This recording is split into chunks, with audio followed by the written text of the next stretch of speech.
வணங்கி அடுத்ததாக ஞான சொற்பொழிவு ஆற்ற இருக்கின்ற ஒளி இதழாசிரியர் ஐயா அவர்கள் கடலூரிலிருந்து நம் முன்னே எழுந்தருளி இருக்கின்றார். சிவத்திரு ச சுப்புராயன் ஐயா அவர்களே வாழ்ந்தேன் அருட்கடலே எனும் பெரும் தலைப்பில் நம்மையெல்லாம் உய்வரச் செய்ய இருக்கின்ற அந்த சொற்களை உதிர்க்க இருக்கின்றார். ஐயா அவர்களை அன்போடு மேடையை ஒப்படைக்கின்றோம். திருச்சிற்றம்பலம்.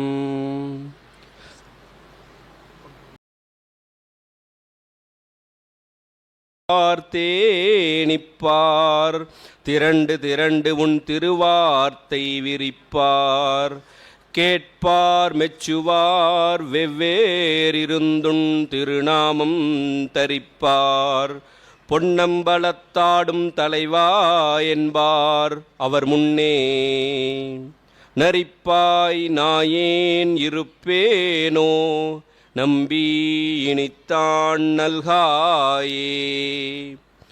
அங்கு இங்கு எனாதபடி எங்கும் பிரகாசமாய் விளங்கும் முழுமுதற் பொருளான சிவபெருமானின் திருவடித் தாமரைகளையும் அருட்குருநாதரின் திருவடித் தாமரைகளையும் எளியனை செந்நெறியிலே ஆற்றுப்படுத்திய அருள்ஞானியாரின் திருவடித் தாமரைகளையும் சித்திரை தேர் திருவிழா 63 அருட்காட்சி அளித்தல் திருவிழாவை 18வது ஆண்டினை சிறப்பாக நடத்தி கொண்டிருக்கும் பவானி சிவனடியார் திருக்கூட்டத்தின் அனைத்து பொறுப்பாளர்களின் திருவடித் தாமரைகளையும் இன்றைய நன்னாளிலே நமக்கு தலைமை உரை அருளி இங்கே வீற்றிருக்கக்கூடிய நாங்களெல்லாம் அன்போடு மேலமங்கலம் சுவாமிகள் என்று அழைக்கப்படக்கூடிய சீர்வளர் சீர் வாமதேவ சிவகுமாரசாமி தேசிக பரமாச்சாரிய சுவாமிகள் சுத்தாத்வீத சைவ திருமடம் குருமுதல்வர் புதுச்சேரி மணலிப்பட்டு அவர்களின் திருவடித் தாமரைகளையும் இன்றைய நன்னாளிலே கடவுள் வாழ்த்து பாடிய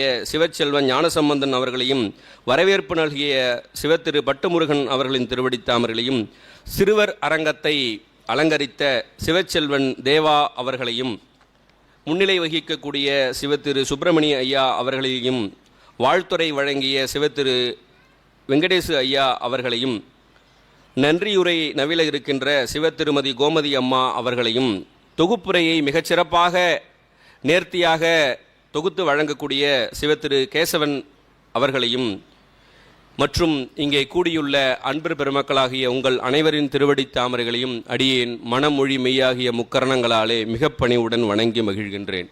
திருச்சிற்றம்பலம். வாழ்ந்தேன் அருட்கடலே என்னும் தலைப்பிலே சில சிந்தனைகளை சிந்திப்பதற்கு திருவருள் கூட்டியுள்ளது. இந்த தொடர் வாழ்ந்தேன் அருட்கடலே என்று சொல்லக்கூடிய இத்தொடர் எங்கே வந்திருக்கிறது முதல்ல அதை பார்த்துவிட்டு நம்ம அது தலைப்புக்குள்ளே செல்லலாம். நம்ம எப்பொழுதுமே நமக்கு தோத்திரமும் சாத்திரமும் நமக்கு 2 கண்கள். தோத்திரங்கள் 12 திருமுறைகளாகவும் சாத்திரங்கள் 14 சித்தாந்த சாத்திரங்களாகவும் நமக்கு விளங்குகின்றன.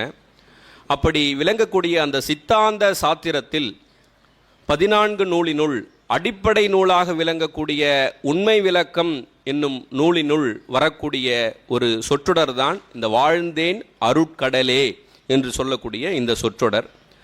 பொதுவாக உண்மை விளக்கம் நூல் என்றால் என்ன என்று கேட்டால், சுருக்கமாக சொல்லணும் அப்படின்னு கேட்டால், ஒரு சீடர் தன்னுடைய குருநாதரிடம் 8 வினாக்களை கேட்பதாக அமைந்திருக்கக்கூடியது தான் இந்த உண்மை விளக்கம் என்று சொல்லக்கூடிய இந்த அடிப்படை சைவ சித்தாந்த நூல்.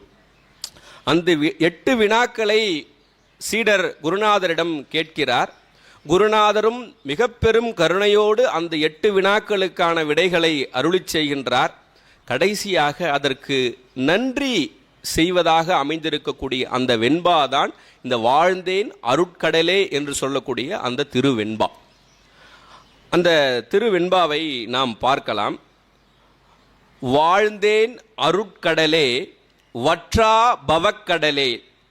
வாழ்ந்தேன் அருட்கடலே வற்றா பவக்கடலில் வீழ்ந்தே அலையாமல் மேதினியில் சூழ்ந்து விடா வெண்ணெய் சுவேதவன மெய்கண்ட நாதனே உண்மை தவப்பயனே உற்று என்பது அந்த வெண்பா. இந்த உண்மை விளக்க நூலினுடைய கடைசி பகுதியிலே மணவாசகம் கடந்தார் அருளி செய்த ஒரு வெண்பா. மணவாசகம் கடந்தார் என்று சொல்லும் பொழுது நம்முடைய பன்ருட்டி திருவதிகை மணவாசகம் கடந்தார் என்று நாம் சொல்லுவோம். அவர் பன்ருட்டியிலே அவருக்கும் இப்பொழுது திருக்கோயில் நம்முடைய அரண்பணி அறக்கட்டளை மூலமாகத்தான் அந்த திருப்பணிகள் எல்லாம் நடைபெற்று கொண்டிருக்கின்றன என்பதையும் நாம் எல்லாம் அறிந்த ஒரு செய்தி தான். அந்த பாடல், அந்த வாழ்ந்தேன் அருட்கடலே என்று சொல்லக்கூடிய அந்த திருவெண்பா பாடலை எப்பொழுதுமே ஒரு செய்யுள் இருக்கிறது என்று சொன்னால், அந்த செய்யுளை சில இடங்களில் அந்த யாப்பு அமைப்புக்காக அப்படியே அமைத்திருப்பார்கள். அதற்கு பொருள் காண வேண்டும் என்று சொன்னால் சொற்களை முன்பின்னாக அமைத்து நாம் பொருள் காண வேண்டும்.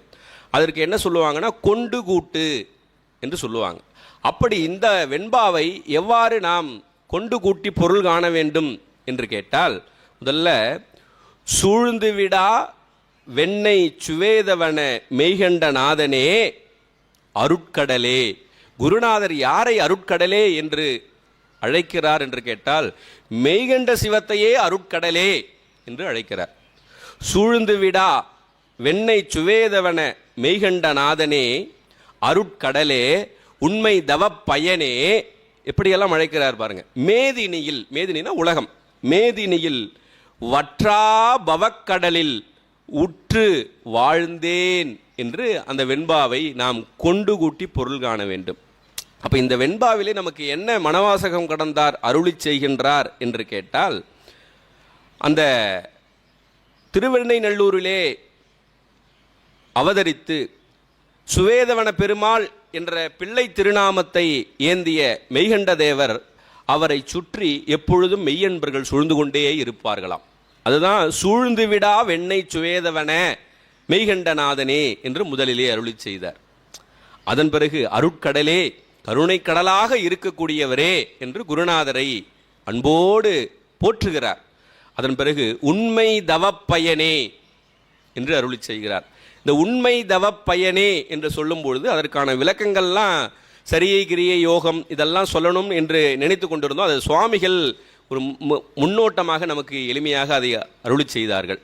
அந்த உண்மை தவப்பயனே என்று சொல்லும் பொழுது நாம் எல்லாம் முற்பிறவிகளில் செய்த உண்மையான தவம். இந்த தவம் என்று சொன்னாலே நம்முடைய சைவத்திலே தவம் என்று சொன்னாலே அது சரியை கிரியை யோகம், இதுதான் தவம் என்று நம்முடைய சைவத்திலே நூல்களெல்லாம் நமக்கு பறைசாற்றுகின்றன. அப்படி அந்த முற்பிறவிகளில் செய்த உண்மை தவத்தாக, அதனால தான் நமக்கு எப்படி இந்த உலகத்தில் இந்த வற்றா பவக்கடல்னு சொன்னார் இல்லையா, இந்த பவம்னா பிறவி, இந்த பிறவி கடல் என்பது ஒரு சுழற்சி போல சுழன்று கொண்டே இருக்கிறோம். நம்ம இறக்கிறோம் பிறக்கிறோம், இறக்கிறோம் பிறக்கிறோம். திருக்கோயில் இல்லை, அஞ்செழுத்து ஓதவில்லை என்று சொன்னால் அவர்களுக்கெல்லாம் என்ன தொழில்னு கேட்டால் அப்பர் சுவாமிகள் சொல்லுவார், பிறந்து இறந்து, பிறத்தல் இறத்தல், பிறத்தல் இறத்தல், இதுதான் அவங்களுக்கு தொழில் என்றே சொல்லுவார் நம்ம அப்பர் சுவாமிகள். அப்படி இந்த பிறவி கடல் என்பது, அதில் நீந்துதல் என்பது அரிதிலும் அரிது. அப்படிப்பட்ட அந்த பிறவி கடல்ல இந்த மேதினியில் வற்றா பவக்கடலில் சொன்னார் இல்லையா, இந்த உலகத்தில் சிறிதும் குறையாமல் இடையீடின்றி வருகிறது நம்முடைய பிறப்பு. புல்லாய் பூடாய் புழுவாகி மரமாகி பல்விருகமாகி பறவையாய் பாம்பாகி என்று நம்முடைய மணிவாசக சுவாமிகள் சிவபுராணத்தில் அருளி செய்கிறார் இல்லையா. அவ்வாறு நம்முடைய பிறவி சுழற்சி தொடர்ந்து வந்து கொண்டே இருக்கிறது. அதில் வீழ்ந்து வருந்தாமல் குருநாதர் சிவஞான உபதேசம் அளித்ததின் பயனாக முத்திக்கரை என்று சொல்லக்கூடிய அந்த இறைவனுடைய திருவடியை நான் அடைந்தேன், அடைந்ததால் நான் வாழ்ந்தேன் என்று சொல்றார். அந்த வாழ்ந்தேன் அப்படின்னு சொன்னா அந்த நிலைத்த சிவானந்த வாழ்வை பெற்றேன் என்பது அதற்கு பொருள். அருட்கடலே, இறைவன் தான் குரு, குரு தான் சிவம். அவரை பார்த்து அன்பாக போற்றி வாழ்ந்தேன் என்று சொல்றார். நிலையான சிவானந்த வாழ்வை பெற்றேன் அப்படின்னு ஒரு உறுதியா நமக்கு மணவாசகம் கடந்தார் சொல்றார் இல்லையா. இப்ப நாம அது போல சொல்ல முடியுமா என்று கேட்டால் அதற்கு நமக்கு என்ன தகுதி வேண்டும் என்பதை தான் நாம் முதல்ல பார்க்கணும். நாமும் இவ்வாறு அந்த வாழ்ந்தேன் அருட்கடலே என்று மணவாசகம் கடந்தார் அருளி செய்வதை போல நாமும் சொல்ல இயலுமா என்று கேட்டால், இப்போ நாம் இன்றைக்கு எங்கே இருக்கிறோம், நேற்று எங்கே இருந்தோம், அப்புறம் நாளைக்கு எங்கே செல்ல இருக்கிறோம். இப்போ நம்ம இன்றைக்கு எங்கே இருக்கிறோம் என்பதை நாம் தெரிந்து கொள்ள வேண்டும். இன்றைக்குனா இன்றைக்கு பவானியில் இருக்கிறோம், நேற்று கடலூரில் இருந்தோம், நாளைக்கு சென்னை போவோம் என்பது போல அல்ல. இங்கே சொல்லக்கூடிய இன்று என்பது சைவ சித்தாந்தத்திலே இன்று என்று சொன்னால் அது என்ன சொல்லுவாங்கன்னா சகல நிலை. நேற்று என்று சொன்னால் அது கேவல நிலை. நாளை என்று சொன்னால் அது சுத்த நிலை. கேவல நிலை என்று சொன்னால் நம்ம ஆணவத்தோடு மட்டும் இருந்த நிலை. அத்துவிதமாக தாயுமான சுவாமிகள் அருளி செய்வார், ஆணவத்தோடு அத்துவிதமானபடி மெய்ஞான தாணுவினோடு அத்துவிதம் சாரும் நாள் என்னாலோ என்று அருளி செய்வார். அப்ப அந்த ஆணவத்தோடு அத்துவிதமாக இருந்த நம்முடைய நிலைதான் நேற்றைய நிலை. அந்த நிலைக்கு பெயர் கேவல நிலை. அந்த கேவல நிலையிலிருந்து இறைவன் பெரும் கருணையோடு நமக்கு இந்த சகல நிலையிலே நம்மை இட்டிருக்கிறான். இந்த சகல நிலை என்பது நமக்கு இந்த உடல், கருவிகரணங்கள், நாம் வாழ்வதற்கான இடம், நாம் நுகர்வதற்கான போகப் பொருள்கள், இது தனு கரண புவன போகம் என்று நூல்கள் சொல்லும். இதுதான் நாம் இன்றைக்கு இருக்கக்கூடிய சகல நிலை என்று பேர். அப்போ நம்ம இன்றைக்கு எங்கே இருக்கிறோம்? நேற்று கேவல நிலையில் இருந்தோம். அந்த நிலையிலிருந்து இறைவனுடைய பெரும் கருணையாலே இன்றைக்கு சகல நிலையில் நாம் வாழ்ந்து கொண்டிருக்கின்றோம். இந்த சகல நிலையிலிருந்து நாம் சுத்த நிலைக்கு சென்றால் நாமும் வாழ்ந்தேன் அருட்கடலே என்று நாமும் முழங்கலாம். அப்போ அதற்கு என்ன செய்யணும்? சுத்த நிலைக்கு செல்ல வேண்டும் என்று சொன்னால் நாம் என்ன செய்யணும் என்று கேட்டால் அதை தான் இன்றைக்கு நாம் சிந்தனையாக எடுத்து கொண்டிருக்கின்றோம்.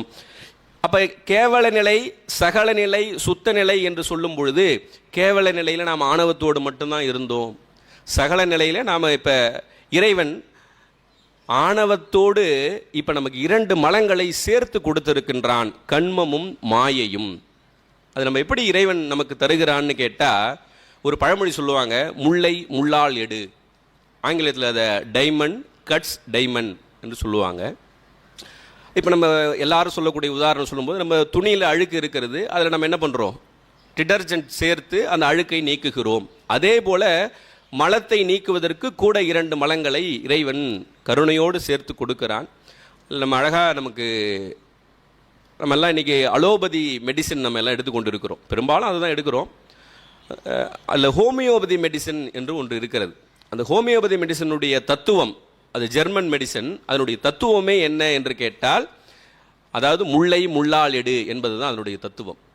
என்னன்னு கேட்டால், இப்போ நமக்கு ஒரு காய்ச்சல் இருக்கிறதுன்னு கேட்டால் நம்ம அலோபதியில் என்ன மெடிசன் கொடுப்போம்? எல்லாருக்கும் தெரிஞ்ச அதுக்கு மெடிசன் என்னென்னா பேராசிட்டமால் அப்படின்னு சொல்லுவோம். பேராசிட்டமால் போட்டால் ஜுரம் போயிடும் அப்படின்னு சொல்லுவோம். ஆனால் நீங்கள் ஹோமியோபதி மெடிசனில் யாராவது தெரிந்தவர்கள், யாராவது மருத்துவர்கள் கூட இருக்கக்கூடும்.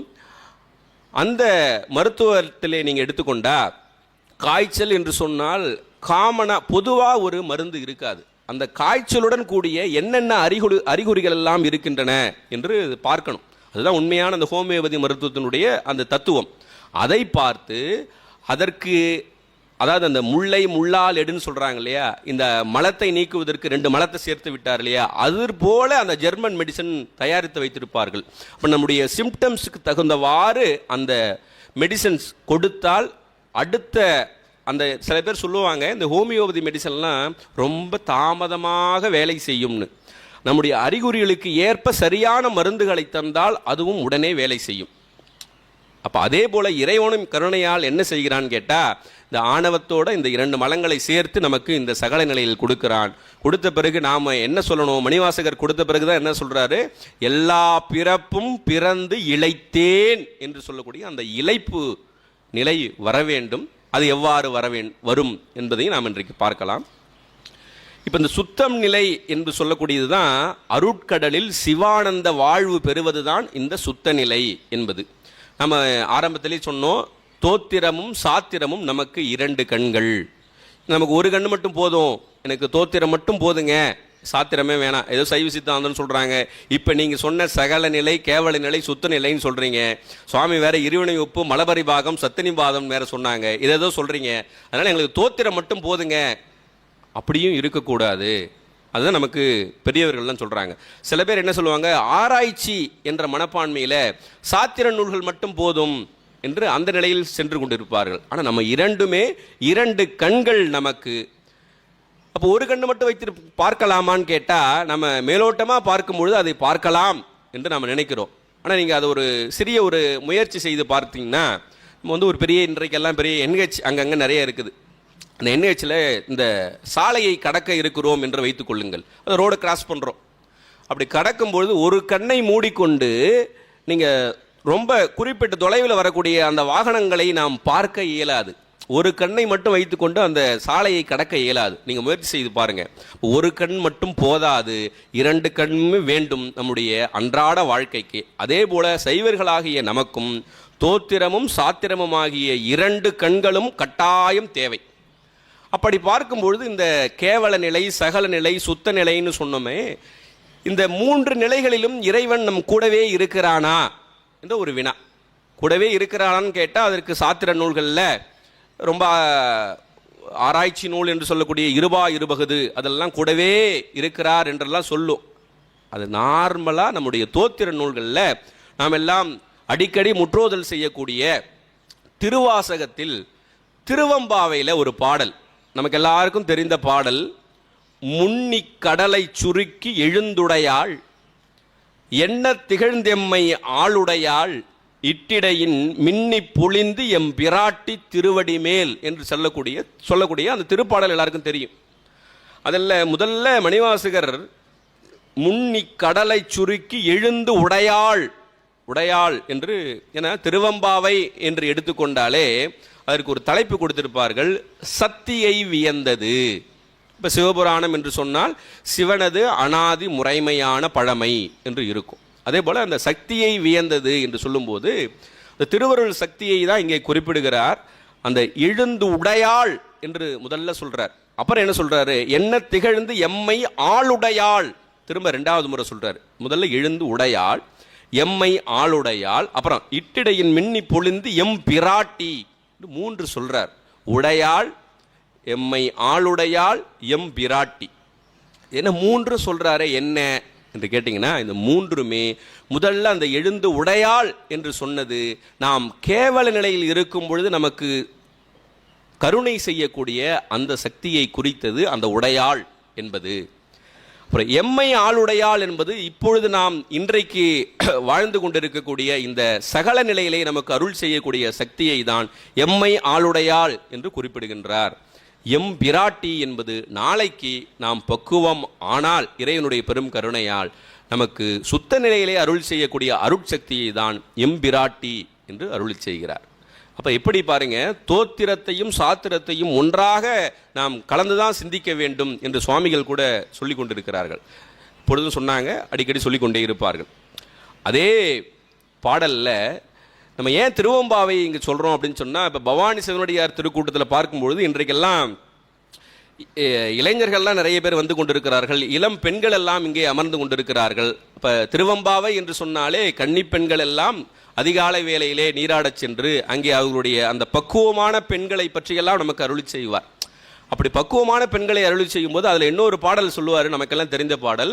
ஓரொருகால் எம்பெருமான் என்றென்றே நம்பெருமான் சீரொருகால் வாய் ஓவாள் சித்தம் கலிகூற நீரொருகால் ஓவா நெடும் தாரை கண் பணிப்ப பாரொருகால் வந்தனையாள் விண்ணோரை தான் பணியாள்.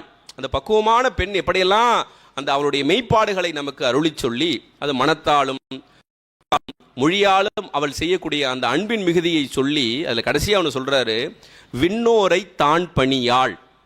இந்த விண்ணோரை தான் பணியாள் என்பதற்கு நம்ம திருவாசகம் என்று எடுத்துக்கொண்டாலே நம்ம மற்ற திருமுறைகளை விட இந்த திருவாசகத்திற்கு எத்தனை பேர் உரை செய்திருக்கிறார்கள் என்று பார்த்தால் எண்ணற்ற பேர். மற்ற திருமுறைகளோடு ஒப்பிடும் பொழுது திருவாசகத்திற்கு நிறைய உரைகள் இன்றைய காலகட்டத்து வரைக்கும் நிறைய உரைகள் வந்திருக்கின்றன.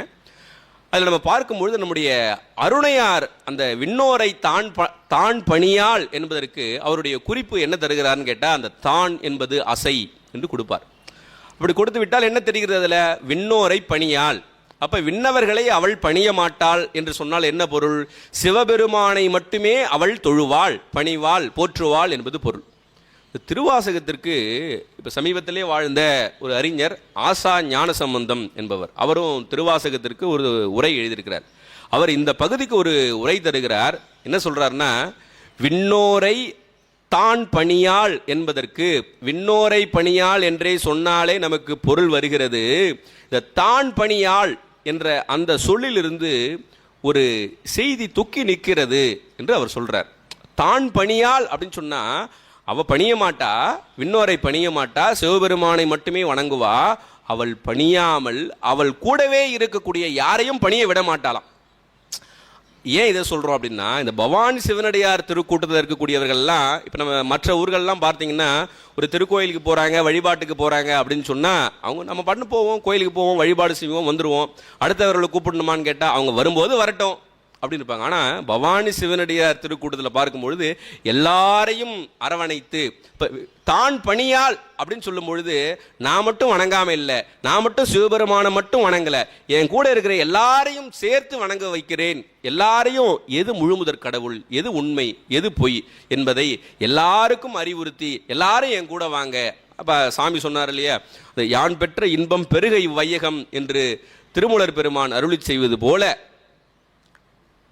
இந்த திருக்கூட்டத்தினுடைய பெருமை அவ்வாறு இருக்கிறது. அந்த தான் பணியால் என்று சொன்னா நாம மட்டும் இல்லை, நம்ம கூட இருக்கக்கூடிய எல்லாரையும் நாம் சென்று சேர, அது தாய்மானவர் சொல்லுவார் இல்லையா, சேரவாரும் செகத்தீரே, சேரவாரும் செகத்தீரே என்று அறைகோள் விடுப்பார். அதே போல தான் இப்போ நாமும் இந்த திருக்கூட்டத்தினுடைய அந்த நினைத்து பார்க்கும்பொழுது நமக்கெல்லாம் நெகிழ்ச்சியாக தான் இருக்கிறது. சரி, இப்போ நம்ம அருட்கடலில் வாழ்வு பெறுவது எவ்வாறு, திரும்பங்க தலைப்புக்கு வாங்க அப்படின்னு சொல்லி சில பேர் நினைக்கிறது புரியுது. அருட்கடலில் வாழ்வு பெறுவது எவ்வாறு என்று கேட்டால், நம்ம இப்போ இருக்கக்கூடிய சகல நிலை அப்படின்னு சொன்னால் நம்ம எண்ணற்ற பிறவி இருக்கிறது, புல்லாய் பூடாய். அப்போ நமக்கு என்ன பிறவி கிடைத்திருக்கிறதுன்னு கேட்டால் மனித பிறவி. இதை அவ்வை பாட்டி நமக்கு சொல்கிறாங்க, அரிது அரிது மானிடராய் பிறத்தல் அரிது. தாயுமான சுவாமிகள் இதே நம்ம மனித பிறவியை பற்றி சொல்லும் பொழுது அழகாக நமக்கு எடுத்துரைக்கின்றார். எண்ணறிய பிறவிதனில் மானுட பிறவிதான் யாதினும் அரிது அரிது கான் சொல்லிட்டு, இப்பிறவி தப்பினால் எப்பிறவி வாய்க்குமோ ஏது வருமோ அருகிலேன் சித்தர்கணம் என்ற பகுதியிலே அருளி செய்கிறார். ஏன் கேட்டா, நமக்கு பிறப்பு என்று சொன்னால் நம்முடைய சைவ சித்தாந்தம் சொல்கிறது 4 வகை பிறப்பு, 7 வகை தோற்றம், 84 லட்சம் யோனி பேதம். அப்போ 84 லட்சம் யோனி பேதம்னு சொல்லும் பொழுது ஏன் தாயுமானவர் இப்பிறவி தப்பினால் எப்பிறவி வாய்க்குமோ, இப்போ இந்த பிறவி போயிடுச்சு அப்படின்னு சொன்னால் அடுத்த பிறவியில் நான் பவானியில் தான் பிறப்பேன், மனித பிறவியாக தான் பிறப்பேன்னு சொல்ல முடியுமான்னு கேட்டால் இல்லை. என்ன, அடுத்து 84 லட்சத்தில் ஒரு வாய்ப்பு தான் நமக்கு இருக்கிறது. அதனால தான் எண்ணறிய பிறவிதனில் மானுட பிறவிதான் அரிது அரிது கான் என்று தாயுமான சுவாமிகள் அருளி செய்தார். சரி, நமக்கு மானுட பிறவி நமக்கு கிடைச்சிடுச்சு, இந்த பிறவியில் என்ன செய்ய வேண்டும்? சரி, மானுட பிறவி கிடைச்சிடுச்சு, எங்களுக்கு கிடைச்சிருச்சு, இப்போ நான் என்ன செய்யணும்னு கேட்டால், இப்போ சற்று முன்பு வரை நம்முடைய சுவாமிகள் திருமந்திரத்திலே ஒரு பாடலை நமக்கெல்லாம் எடுத்து அருளினார்கள். பிறர்க்கரிய பிறவியை பெற்றும், பெறுதற்கரிய பிறவியை பெற்றும் பெறுதற்கரிய பிரானடி சேரார். பெறுதற்கரிய பிராணிகள் எல்லாம் பெறுதற்கரியதோர் பேர் இழந்தாரே என்பது திருமந்திரம். இந்த மனித பிறவி பெறுதற்கு அரியது. இந்த பெறுதற்கரிய இந்த பிறவியை பெற்றும் பெறுதற்கரிய பிரானடி சேரார் என்று எதிர்மறையில் சொல்லியிருக்கிறார். எப்பொழுதுமே நம்முடைய அருளாளர்கள் எல்லாம் எதிர்மறையில் சொன்னால் நமக்கு வலியுறுத்துதல் பொருட்டு அதை நமக்கு சொல்கிறாங்க. அப்போ எப்படி சொல்லியிருக்கலாம்? பெறுதற்கரிய பிறவியை பெற்று பெறுதற்கரிய பிரானடி சேர வேண்டும்னு சொல்லியிருக்கணும். ஆனால் பெறுதற்கரிய பெற்றும் பிரானடி சேரார். யார் அவங்களாம் கேட்டால் அடுத்த அடியில் சொல்கிறாரு, பெறுதற்கரிய பிராணிகள் எல்லாம். அவங்களாம் எப்படி சாடுறாரு பாருங்க, மனித பிறவி தான். அவங்களாம் எப்படியா, இறைவனுடைய திருவடியை சாராதவர்கள், சேராதவர்கள், பிராணிகள். பெறுதற்கரிய பிராணிகள் எல்லாம் பெறுதற்கு அரியது ஓர் பேர் இழந்தாரே. அப்படிப்பட்ட ஒரு வாய்ப்பு கிடைச்சது இல்லையா? ஆனால் 84 லட்சத்தில் அடுத்தது எந்த வாய்ப்பு கிடைக்குமோ தெரியாது. அதனால இந்த பிறவியில நாம என்ன செய்யணும்னு கேட்டா, இறைவனுடைய திருவடியை அடைய வேண்டும் என்று திருமந்திரத்தில் திருமூலர் நமக்கு அறிவுறுத்துகின்றார். நம்ம சரி, இந்த பிறவியில இறைவனுடைய திருவடியை அடைய வேண்டும், பிரானடி சேர வேண்டும்னு திருமந்திரத்தில் திருமூலர் நமக்கு அருளி இருக்கிறார். இப்போ பிரானடி சேர்தல் எவ்வாறு, இறைவனுடைய திருவடியை எவ்வாறு சேர்வது என்று அடுத்த ஒரு கேள்வி. நம்ம வைத்துக்கொண்டா இதற்கு நம்முடைய சிவஞான சித்தியாரில் நம்முடைய சகல ஆகம பண்டிதர் அருணந்தி சிவம் நமக்கு ஒரு பாடல் அருளி செய்கிறார். அந்த பாடலில் வரக்கூடிய ஒரு தொடர் அப்படி சொன்ன உடனே உங்களுக்கு எல்லாருக்கும் தெரியும். அந்த பாடலை நம்ம பார்த்துடலாம். மானுட பிறவிதானும் வகுத்தது மணவாக்காயம், ஆனிடத்து ஐந்தாகும் அரண்பணிக்கு ஆக அன்றோ. அரண்பணி, இந்த அரண்பணிக்காக அன்றோ என்று அந்த திருப்பாடலில் அருளி செய்வார். இதில் மானுட பிறவிதானும் வகுத்தது மனம், வாக்கு, காயம், இந்த முக்கரணங்களாலும் இறைவனை வழிபட வேண்டும் என்று நமக்கு வலியுறுத்துகின்றார். அப்படி வழிபட்டால் இறைவனுடைய திருவடியை அடையலாம். அப்ப அந்த அரண்பணின்னு சொன்னார் இல்லையா, இந்த அரண்பணினா என்ன என்று கேட்டால், இறைவனை வழிபடுதலே அரண்பணி, சிவபெருமானை வழிபடுதலே அரண்பணி. அந்த வழிபடும் நெறி, அந்த வழிபடும் நெறியை தான் நமக்கு சற்று முன்பு சுவாமிகள் நமக்கு எல்லாம் சொன்னாங்க. அந்த வழிபடும் நெறி அப்படின்னு சொல்லும்போது நமக்கு 4 நெறிகள் காட்டப்பெறுகின்றன. அது சரியை, கிரியை, யோகம், ஞானம். இந்த 4மே இறைவனை வழிபடுவதற்கான நெறிகள் என்று நம்முடைய நூல்கள் நமக்கு காட்டுகின்றன. இப்போ சரியை அப்படின்னு சொன்னால் சுவாமி சொன்னதுனால நம்ம வேகமாக போயிடலாம். சரியைன்னு சொன்னதா உடலால், இந்த சரீரத்தால் வழிபடுவது சரியை. அதாவது திருக்கோயில் வலம் வருதல், அப்புறம் திருக்கோயிலுக்கு பூமாலை தொடுப்பது, திருக்கோயிலில் துப்புரவு பணி என்று சொல்லக்கூடிய உழவார பணி செய்வது, அது சாதம் பிரசாதம் என்பது போல உழவார பணி செய்தல், இதெல்லாம் நம்ம உடலால் செய்யக்கூடிய திருப்பணி. இதை என்ன சொல்லுவாங்க, புற வழிபாடு என்று நமக்கு நூல்கள் சொல்கின்றன. இது உடலால் செய்வது புற வழிபாடு. இதற்கு நம்முடைய அப்பர் சுவாமிகளுடைய திரு அங்கமாலையை எடுத்துக்கொள்ளலாம். இதை நம்முடைய அங்கத்தால் என்னென்னலாம் செய்யணும் என்று சொல்லுவார். கால்களால் பயனென் என்று நமக்கு அருளி செய்கிறார் இல்லையா, திருக்கோயில் வலம் வராத கால்களால் பயன் என் என்று அந்த திரு அங்கமாலையினுடைய அந்த பதிகம் முழுவதும் நாம் எடுத்துக்கொள்ளலாம் இந்த சரியை வழிபாட்டிற்கு. அடுத்தது கிரியை என்று சொன்னால் நம்முடைய வாக்கினால் வழிபடுவது, அதாவது நம்முடைய 5 எழுத்து மந்திரங்களை ஓதுவது, திருமுறைகளை நாள் தவறாமல் ஓதி மனனம் செய்வது. இப்போ நம்முடைய இல்லத்தில் இருக்கக்கூடிய குழந்தைகளை எல்லாம் சிறு வயதிலிருந்தே திருமுறைகள் ஓதி அவற்றினுடைய அந்த பெருமைகளை எல்லாம் சொல்லி அதை மனனம் செய்ய வைக்க வேண்டும். அப்படி இருந்தால்தான் நாளைய சமுதாயம் நன்றாக இருக்கும். நம்ம இன்றைக்கு விட்டோம் அப்படின்னு சொன்னால், அதாவது சுவாமி ஏற்கனவே பேசும்போது சொல்லிட்டு இருந்தாங்க மதியம், அதாவது 60 வயசுக்கு மேலே தான் உங்களுக்கு எல்லாம் நீங்கள் வரணும் இங்கே, அது அப்படின்லாம் இருந்தால் என்ன பண்ணுறது, சமுதாயம் என்ன ஆகும்? இப்போ அதுதான் நமக்கு திருமூலர் அழகாக ஒரு மந்திரத்தை சொல்லுவார், நிற்கின்ற போதே நிலையுடையான் கழல் கற்கின்ற செய்மின். இந்த உடல்ல உயிர் இருக்கும் போதே இறைவனுடைய திருவடியை அடைந்து விட வேண்டும். 60 வயசுக்கு மேலே பார்த்துடலாம். இப்போ நம்ம ஓடணும், உடையாறணும், பொருள் ஈட்டணும் அப்படின்னா பொருள் ஈட்டிக்கொண்டே தான் நம்ம அதையும் பார்க்கணும். ஏன்னா இப்போ கடலில் அலை எப்போ ஓயறது, எப்போ நீச்சல் அடிக்கிறது அப்படின்னு சொல்லி இருந்தோம்னா அலை ஓயாது. அதே போல் நம்ம கடைசி வரைக்கும் நமக்கு ஏதாவது ஒரு உலகியல் பணி வந்து கொண்டே தான் இருக்கும். அந்த உலகியல் பணியெல்லாம் முடித்து கொண்டு, நம்முடைய கடமைகள் எல்லாம் முடித்து கொண்டு அப்புறம் அருளியலுக்கு வரலாம் என்று இருந்தால் வருவதற்கு வாய்ப்பு மிக மிக மிக மிக குறைவு. இப்போ இதோடு இதையும் சேர்த்து கொண்டு தான் நம்ம போகணும். அப்படி தான் நம்முடைய வாழ்க்கை முறையே அப்படி தான் அமைக்கப்பட்டிருக்கிறது. அது அறம்பொருள் இன்பம் வீடுன்னு தான் நமக்கு வைத்தார்கள். வீடு பேற்றை அடைய வேண்டும் என்று சொன்னால் நாம் முதல்ல இன்பமாக இருக்கணும். இன்பமாக இருக்க வேண்டும் என்று சொன்னால் பொருள் வேண்டும். அந்த பொருளை அறவழியில் ஈட்ட வேண்டும். அப்போ அறவழியில் பொருள் ஈட்டி இன்பமாக இருந்து வீடு பேற்றை நாம் அடைய வேண்டும் என்பதுதான் நமக்கு நெறி காட்டி இருக்கின்றன நம்முடைய நூல்கள் எல்லாம். அப்படி இந்த கிரியை என்பது நமக்கு உடலும் மனமும் சேர்ந்து செயல்படக்கூடிய ஒரு நெறி. அது அகப்புற வழிபாடு என்று நமக்கு அருளுவார்கள். பூமாலை புனைந்தேத்தி புகழ்ந்து பாடி அப்படின்னு நமக்கு அப்பர் சுவாமிகள் அருளி செய்கிறார் இல்லையா, இதெல்லாம் கிரியை நெறியை தான் நமக்கு வலியுறுத்துகின்றார் அப்பர் சுவாமிகள். 3வது யோகம். இந்த யோகம் அப்படின்னு சொல்லும்போது சுவாமிகள் அந்த அட்டாங்க யோகத்தை பற்றி நமக்கு மிக விளக்கமாக சொல்லிவிட்டார்கள். அது மனத்தினால் வழிபாடு செய்வது. அதாவது அந்த வழிபடு தெய்வம் இருக்கிறது இல்லையா, அந்த வழிபடு தெய்வத்தினுடைய அந்த வடிவத்தை மனத்தில் வைத்து தியானிப்பது. இது வடமொழியில் அந்தரியாக பூசை என்று சொல்லுவாங்க. அதை 5 எழுத்து மந்திரத்தை உள்ளத்தால் அக்குமாலை கொண்டு எண்ணுவது, இதுதான் மனத்தால் செய்யும் வழிபாடு. இது அக வழிபாடு. இதுதான் நமக்கு அதே அப்பர் சுவாமிகள் ஒன்றியிருந்து நினைமின்கள் உம்தமக்கு ஊனமில்லை என்று எப்படி அப்பர் சுவாமிகளே நமக்கு சரியைக்கும் வழிகாட்டுகிறார், கிரியைக்கும் வழிகாட்டுகிறார், யோகத்திற்கும் வழிகாட்டுகிறார். அப்போ முதல்ல புற வழிபாடு என்பது சரியை, அகப்புற வழிபாடு என்பது கிரியை, யோக வழிபாடு என்பது அக வழிபாடு அப்படின்னு சொல்லி இந்த 3 வழிபாடுகளையும் தவறாமல் செய்து வந்தால் இறைவன் நமக்கு ஞானத்தை உணர்த்துவான். எப்படி அப்படின்னு கேட்டால், ஒரு குருநாதராக இறைவனே வந்து மானுட சட்டை தாங்கி உணர்த்துவான் என்று நமக்கு நூல்கள் நமக்கு பறைசாற்றுகின்ற. இப்போ இந்த ஞானம் அப்படின்னு சொன்னால், ஞானம்னா என்னங்கன்னு சொல்லி கேட்கும்பொழுது நமக்கு திருமூலர் திருமந்திரத்தில் அருளி செய்கிறார். ஞானத்தின் மிக்க அறநெறி நாட்டில்லை, ஞானத்தின் மிக்க அறநெறி நாட்டில்லை, ஞானத்தின் மிக்க சமயமும் நன்றன்று, ஞானத்தின் மிக்க சமயம் நன்றன்று. அது சொல்லும்பொழுது நமக்கு பொருள் எளிமையாக புரிகிறது.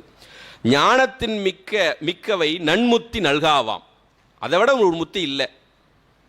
மற்ற சரியை, கிரியை, யோகம் என்று சொல்லும்போது இதன் 3னுடைய பயன் என்னன்னு கேட்டால் நூல்கள் சொல்லும், அதெல்லாம் பதமுத்திகள். ஞானத்தின் வாயிலாக நாம் அடைவதுதான் பரமுத்தி. இந்த பரமுத்தியை தான் நமக்கு மனவாசகம் கடந்தார் வாழ்ந்தேன் அருட்கடலே என்று சொல்வது பரமுத்தியை தான் நமக்கு குறிப்பிடுகின்றார். அப்போ அந்த ஞானத்தின் மிக்கவை நன்முத்தி நல்காவாம், ஞானத்தின் மிக்கார் நரரின் மிக்காரேன்னு சொன்னார் திருமூலர். மிக்கார்னா சிறந்தவர்னு பொருள். இந்த ஞானத்தில் சிறந்தவர் தான் மனிதருள் சிறந்தவர். அப்போ மனிதருள் மாணிக்கம் அப்படின்னு சொல்லி நம்ம சொல்கிறோம் இல்லையா? மனிதருள் மாணிக்கம்னா யார் என்று கேட்டால், திருமூலருடைய கருத்துப்படி ஞானத்தில் யார் சிறந்து விளங்குகிறார்களோ அவர்களே மனிதருள் சிறந்தவர். அப்போ மனித பிறவி நமக்கெல்லாம் கிடைச்சிருக்கு. இந்த மனித பிறவி கிடைத்ததுனா நாம் எந்த நெறியில் நிற்கணும்னு கேட்டால் ஞான நெறியில் நிற்க வேண்டும். ஏன்னு கேட்டால் நமக்கு சிவஞான சித்தியார் அழகா நமக்கு அருளி செய்கிறார். அருணந்தி சிவாச்சாரியார், ஞானத்தால் வீடென்றே நான்மறைகள் புராணம் நல்ல ஆகமம் சொல்கின்றன. இதெல்லாம் சொல்லுதான் வேதம், ஆகமம், புராணங்கள் எல்லாம் என்ன சொல்லுதுன்னு கேட்டால் ஞானத்தால் வீடு, ஞானத்தால் தான் வீடு என்பது பொருள். அதில் இப்போ இந்த சரியை, கிரியை, யோகம், ஞானம் என்று இதெல்லாம் சொன்னோம் இல்லையா? சில பேர் சரியையில் நிற்பாங்க, சில பேர் கிரியையில் இருப்பாங்க, சில பேர் யோகத்தில் இருப்பாங்க, சில பேர் ஞானத்தில் இருப்பாங்க. இப்போ இவங்களுக்குள்ள என்ன தொடர்பு என்று கேட்டால், அதே திருமூலர் திருமந்திரத்தில் ஒரு பாடலில் நமக்கு அருளி செய்கிறார். யோகிக்கு யோகாதி 3 தொண்டூற்றோர்க்கு ஆகத்தகும் கிரியையாதி சரியையாம், தாகத்தை விட சரியை ஒன்றாம், ஒன்றுள் ஆகி தன் பக்தியுள் அன்பு வைத்தானே என்று ஒரு மந்திரம் சொல்றார். நீங்க எதுல 3ல் அன்பு வைத்தாலும் அங்கே இறைவன் வந்து அருள் செய்வான் என்பது ஒரு கருத்து. அதன் பிறகு அதில் என்ன சொல்றாருன்னா, யோக நிலையில் இருப்பவர்க்கு கிரியை, சரியை என்று சொல்லக்கூடிய அந்த 3ம் உண்டு. கிரியை இருக்கக்கூடியவருக்கு கிரியை, சரியை 2ம் உண்டு. சரியை இருக்கக்கூடியவருக்கு சரியையில் மட்டும் இருப்பார். இது அழகா நமக்கு என்ன சொல்லுவாங்க, தாய்மானவர் அழகா அருளி செய்வார். என்ன சொல்லுவார், ஒவ்வொரு படிநிலையாக நமக்கு எடுத்து காட்டுவார். அரும்பு, மலர், காய், கனி. இந்த சரியை என்பது அரும்பாகவும், கிரியை என்பதை மலராகவும், யோகம் என்பதை காயாகவும், ஞானம் என்பதை கனியாகவும் நமக்கு எடுத்து காட்டுவார். அப்போ கனி என்பது பழம், அதற்கு மேலே ஒன்றும் இல்லை. அதனால தான் ஞானத்தால் வீடு என்று எல்லா நூல்களும் நமக்கு பறைசாற்றுகின்றன என்று பார்த்தோம். இதே கருத்தை நம்முடைய சிவஞான சித்தியார்லையும் நமக்கு அருளி செய்கிறார் அருணந்தி சிவம். ஞானி நாளினுக்கும் உரியன். அப்படின்னா என்ன பொருள்? ஞானி என்பவன் சரியை, கிரியை, யோகம், ஞானம் என்று சொல்லக்கூடிய 4ற்கும் உரியவன். அவன் 4க்கும் உரியவன். அப்புறம் அவரே சொல்றார், ஊனமிலா யோக முதல் 3னுக்கும் உரியன் யோகி. இப்போ அது திருமந்திரர் என்ன சொன்னார்னா, யோகத்தில் மட்டும் சொல்லி விட்டுட்டாரு. சிவஞான சித்தியாரில் ஞானத்திலேருந்தே 4ஐயும் சொல்றார். அப்போ அது 4க்கும் உள்ள தொடர்பு. யோகி 3க்கும் உரியவன். கிரியாயாவான் தான் ஒன் கிரியையாதி ஆன 2னிற்கு உரியவன். கிரியை என்பவன் சரியை, கிரியைக்கு உரியவன்.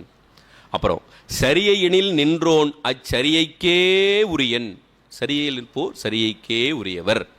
இதெல்லாம் நூல்கள் சொல்கின்றன, அதை நம்ம வந்து உள்வாங்கிக் கொள்ளணும். அப்போ சரியை, கிரியை, யோகம், ஞானம். அப்போ சரியில் நிற்போர் கிரியைக்கு அடுத்த நிலைக்கு செல்ல வேண்டும், கிரியையில் நிற்போர் யோக நிலைக்கு செல்ல வேண்டும், யோகத்தில் நிற்போர் ஞான நிலைக்கு செல்ல வேண்டும். இது நாமே போய்விடுவதா என்று கேட்டால், இதற்கு இறைவனுடைய திருவருள் கூடவே இருந்து கருணை செய்யவே நாம் செல்ல முடியும். இப்போ நான் சரியில் இருக்கிறேன், நாளைக்கு நான் கிரியைக்கு போயிட முடியுமான்னு கேட்டால் ஒருபோதும் முடியாது.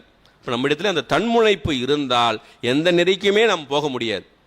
அப்போ தன்முனைப்பு இல்லாமல் நம் இந்த வழிபாட்டினை நாம் செய்ய வேண்டும் என்பதை புரிந்து கொள்ளணும். இந்த சரீகிரிய யோகம் ஞானம் இதெல்லாம் நமக்கு எப்போ வாய்க்கப்பெறும் என்று கேட்டால், நமக்கும் ஒரு பக்குவம் வந்தால்தான் வாய்க்கப்பெறும். இப்போ சுவாமி சொன்னாங்க, இருவினை ஒப்பு மலபரிபாகம் சத்தி நிபாதம். இந்த சத்தி நிபாதம் இருவினை ஒப்பை பற்றி சுவாமி சொல்லிட்டாங்க. இந்த மலபரிபாகம் அதையும் சொன்னாங்க. இந்த சத்தி நிபாதம்னு கேட்டால் சத்தி நிபாதம். அந்த நிபாதம் என்று சொன்னால் அது வீழ்ச்சி என்பது பொருள். அதாவது சரியை முதலிய மூன்றாகிய தவத்திற்கும், தவம்னு சொன்னால் சரியை கிரியை யோகம், இந்த சரியை கிரியை யோகத்தினுடைய பயன் என்ன என்று கேட்டால் அதுதான் ஞானம். இப்போ தவம் செய்தால் நமக்கு என்ன கிட்டும்? ஞானம் கிட்டும். தவம் என்று சொன்னால் ஏதோ காட்டிலையும் மலையிலையும் சென்று ஒற்றை காலிலும், அது தவம்னா என்ன சொல்லுவாங்க அவங்க அறநெறியில் சொல்லும்பொழுது என்ன சொல்லுவாங்கன்னா, நாம் அருள் நெறியில் சரியை கிரிய யோகம் என்று நாம் சொல்கிறோம். அறநெறியில் என்ன சொல்லுவாங்கன்னா, இப்போ நம்ம நல்ல வெயில் காலத்தில் நல்ல சுடு மணலில் போய் மலை மீது நின்று ஒற்றை காலிலே நல்ல பகல் உச்சியில் நின்று தவம் இருப்பது. அதே ஒரு குளிர்ச்சியான காலம் என்று சொன்னால் ஒரு நல்ல குளிர்ந்த நீரிலே நின்று அப்பியாசம் என்று சொல்லக்கூடிய அந்த பயிற்சி செய்வது. இப்படி இருந்தால்தான் தவம் என்று அந்த அறநூல்கள் நமக்கு சொல்கின்றன. நம்முடைய அருள்நூல் என்ன சொல்கிறது என்று கேட்டால், நாம் இயல்பாக இருக்க வேண்டும். தவம் என்று சொன்னால் சரியை கிரியை யோகம். இந்த சரியை கிரியை யோகம் செய்வதால் நமக்கு கிட்டக்கூடிய பயன் ஞானம். அப்போ அதுதான் சொல்கிறாங்க, சரியை முதலிய மூன்றாகிய தவத்திற்கும் அதன் பயனாகிய ஞானத்திற்கும் ஏதுவாய் நிற்பது. காரணமாக எது இருக்கும் கேட்டால் நமக்கு பக்குவம் வரணும். அதுதான் இருவினை ஒப்பு மலபரிபாகம் சத்தினிபாதம். இதெல்லாம் கொஞ்சம் கொஞ்சம் காலம் கடந்து நடக்கக்கூடியது இல்லை. சுவாமி சொன்னாங்களே சைமல்டேனியஸ் அப்படின்னு ஒரு ஆங்கிலத்தில் ஒரு சொல் சொன்னாங்க. உடனே உடனே உடனே நடக்கக்கூடியது. அந்த சத்தினிபாதம் என்பது இறைவனது சக்தி நமக்கு இருக்கக்கூடிய, நம்ம சொன்னோம் கேவல நிலை, சகல நிலை, சுத்த நிலைன்னு. நம்ம இந்த மலத்தோடு கூடிய நிலைக்கு என்ன பேர்னா பெத்த நிலை என்று ஒரு சைவ சித்தாந்தத்தில் ஒரு நிலை சொல்லுவாங்க. இந்த மலத்தோடு கூடிய நிலைக்கு பேர் பெத்த நிலை. மலம் நீங்கிய அருளோடு இருக்கக்கூடிய நிலைக்கு சுத்த நிலை என்று பெயர். இந்த பெத்த நிலையில் இருக்கும் பொழுது நமக்கு எல்லாம் என கூடவே அருள் இருக்கிறது. உடையாள் எம்மை ஆளுடையாள் என்றெல்லாம் நமக்கு திருவம்பாவை மேற்கோள் காட்டினோம் இல்லையா? அந்த சக்தி என்ன சக்தின்னு கேட்டால் அது மறைப்பாற்றல், அது திரோதான சக்தி என்று நமக்கு நூல்கள் சொல்கின்றன. அது மறைந்திருந்து நமக்கு அருளை வழங்குகின்றன. ஆனால் நமக்கு சுத்த நிலைக்கு சென்றால் அந்த மறைப்பாற்றலே அருட்சக்தியாக வெளிப்பட்டு அருளை வழங்கும் என்பதை நம்ம புரிந்து கொள்ளுவோம். இப்போ அந்த இறைவனது சக்தி உயிர்களது பெத்த காலத்தில், அப்போ மலங்களோடு கூடிய காலம்தான் பெத்த காலம். இந்த பெத்த காலத்தில் பிறவிக்கடலில் நம்ம இருந்தோம் இல்லையா? அந்த பிறவிக்கடலில் இருக்கும்போது நம்ம தன்னை வெளிக்காட்டாமல் இருந்தது இல்லையா? அதனால தான் அதுக்கு பேர் மறைப்பாற்றல், அது திரோதான சக்தி என்று பெயர். ஏன் அப்படி இருந்ததுன்னு கேட்டால், அது தன்னை காட்டாமல் இருக்கக்கூடிய நிலை அதற்கு செயற்கை. நாம் பக்குவம் பெற்ற பிறகு அந்த திரோதான சக்தியை அருட்சக்தியாக வந்து நமக்கு அருளை வழங்குகிறாள் இல்லையா? அந்த சக்தி அதுதான் இயற்கை. அப்போ எது இயற்கை எது செயற்கை நம்ம புரிந்து கொள்ளணும். வாழ்ந்தேன் அருட்கடலேன்னு மனவாசகம் கடந்தார் சொல்றார் இல்லையா? அதுதான் இயற்கை. இன்னும் அந்த நிலைக்கு போகாமல் நாம் இங்கே இருக்கிறோம் இல்லையா? அது செயற்கை. அப்போ நாம் இன்றைக்கு செயற்கையில் தான் வாழ்ந்து கொண்டு இருக்கிறோம். இயற்கைக்கு நாம் செல்ல வேண்டும் என்பது தான் அந்த தலைப்பு நமக்கு எடுத்து சொல்கிறது. அப்போ அந்த இறைவனது சக்தி உயிர்களது பெத்த காலத்தில் பிறவிக்கடலில் நம்ம வீழ்த்தி இருந்தது. அது செயற்கையான அந்த சக்தி என்ன ஆகும்? இந்த பக்குவம் வந்தால், இந்த மலபரிபாகம், இந்த இருவினை ஒப்பு இதெல்லாம் வந்துவிட்டால் அதே சக்தியே நமக்கு இயற்கையாக அருளை நமக்கு உயிர்களிடத்திலே பதிய வைப்பால். அதுதான் சக்தி நிபாதம். அந்த சக்தி நிபாதம்னா வீழ்ச்சின்னு சொல்லுவாங்கன்னு சொன்னோம்.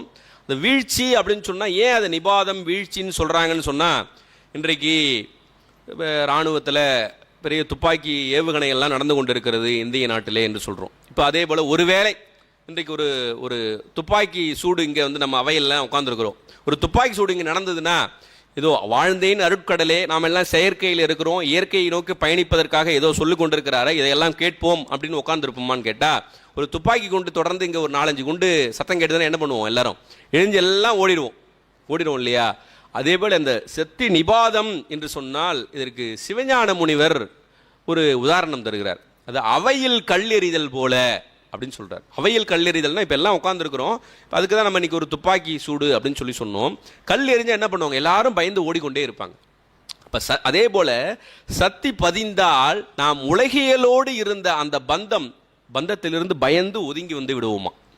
அந்த உலகியல் பந்தம் இருக்கு இல்லையா, நமக்கு உற்றார் இருக்கிறார்கள், உறவினர் இருக்கிறார்கள், நம்ம நினைக்கிறோம் இல்லையா, அந்த பந்தத்திலிருந்து பயந்து அச்சப்பட்டு நாம் அருளியலை நோக்கி பயணிக்க தொடங்குவோம்.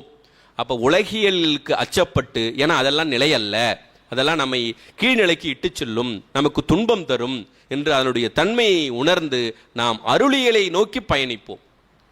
அதுதான் அந்த அவையில் கல் வீழ்ச்சி அப்படின்னு சொன்னார். அதுதான் சக்தி நிபாதம். அது பதிந்தால் நமக்கு ஒரு அதிர்ச்சி வரும். இப்போ நம்ம சொல்கிறோம் இல்லையா, ஈர்த்தி எண்ணெய் ஆட்கொண்ட எம்பெருமான் சொல்கிறோம் இல்லையா, ஈர்த்தி எண்ணெய் ஆட்கொண்ட அப்படின்னு சொன்னால் அது அப்படி ஒரு திரும்ப ஒரு இறைவனுடைய அருள் சக்தி அப்படி தான் ஒரு நமக்கெல்லாம் ஒரு அவையில் கல்லெறிதல் போல ஒரு அச்சத்தை உருவாக்கும். இப்போ இதெல்லாம் சதமல்ல, இதெல்லாம் நிலையல்ல, இதெல்லாம் இன்றைக்கு மாறக்கூடியது என்று. அப்போ எது சதம், எது நிலையானது, எது என்றைக்கு மாறாமல் இருப்பது, எது உண்மை, எது மெய், எது சத்தியம் என்ற நிலை நமக்கு உணரப்பெறும். அதுதான் சக்தி பதிதல். அந்த சக்தி நிபாதம் என்பது 4 வகையிலே சொல்லப்படுகிறது.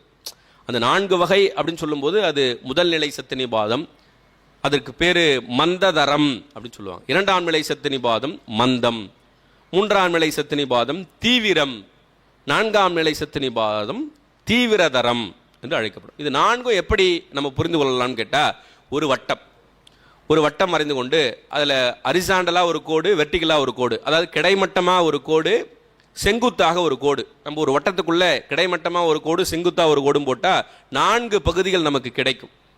இந்த 4 பகுதிகள் கிடைக்குது இல்லையா, அந்த 4 பகுதிகள் தான் இந்த 4 வகை சத்தினிபாதத்தை எப்படி இருக்குன்னா, அந்த வட்டம் முழுவதும் ஒரே கருமையாக இருக்குது. கருமையாக இருக்குதுன்னா என்ன அர்த்தம், நம்முடைய அறிவிலே அறியாமை நிரம்பி இருக்கிறது.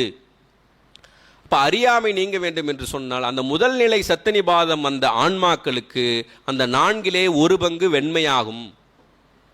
2ஆம் நிலை சத்தினிபாதம் அந்த ஆன்மாக்களுக்கு 2 பங்கு வெண்மையாகும். 3ஆம் நிலை சத்தினிபாதம் அந்த உயிர்களுக்கு 3 பங்கு வெண்மையாகும். 4ஆம் நிலை சத்தினிபாதம் அந்த ஆன்மாக்களுக்கு முழுதும் வெண்மையாகும். அப்பதான் ஞானம் கிட்டும். குருநாதர் அந்த ஞானத்தை வழங்குவார். அப்போ வழங்கும் போது அந்த முத்தி நிலையை எய்தக்கூடிய தன்மை பெறும், சீவன் முக்தராவார். அந்த நிலையில தான் அவர் என்ன சொல்லலாம், வாழ்ந்தேன் அருட்கடலேன்னு சொல்லலாம். இப்போ இந்த சத்தினிபாதத்தை பற்றி நமக்கு திருமந்திரம் நமக்கு பாடல்களெல்லாம் நமக்கு சொல்லுகிறது. அதை பார்ப்போம். முதல்ல அந்த மந்ததரம் என்று சொல்லக்கூடிய அந்த முதல் நிலை சத்தினிபாதத்திற்கு திருமூலர் ஒரு அழகான ஒரு பாடல் ஓமை வாயிலாக எடுத்து காட்டுகிறார். இந்த பாடல் நமக்கு தெரிஞ்சிருக்க கூடும்.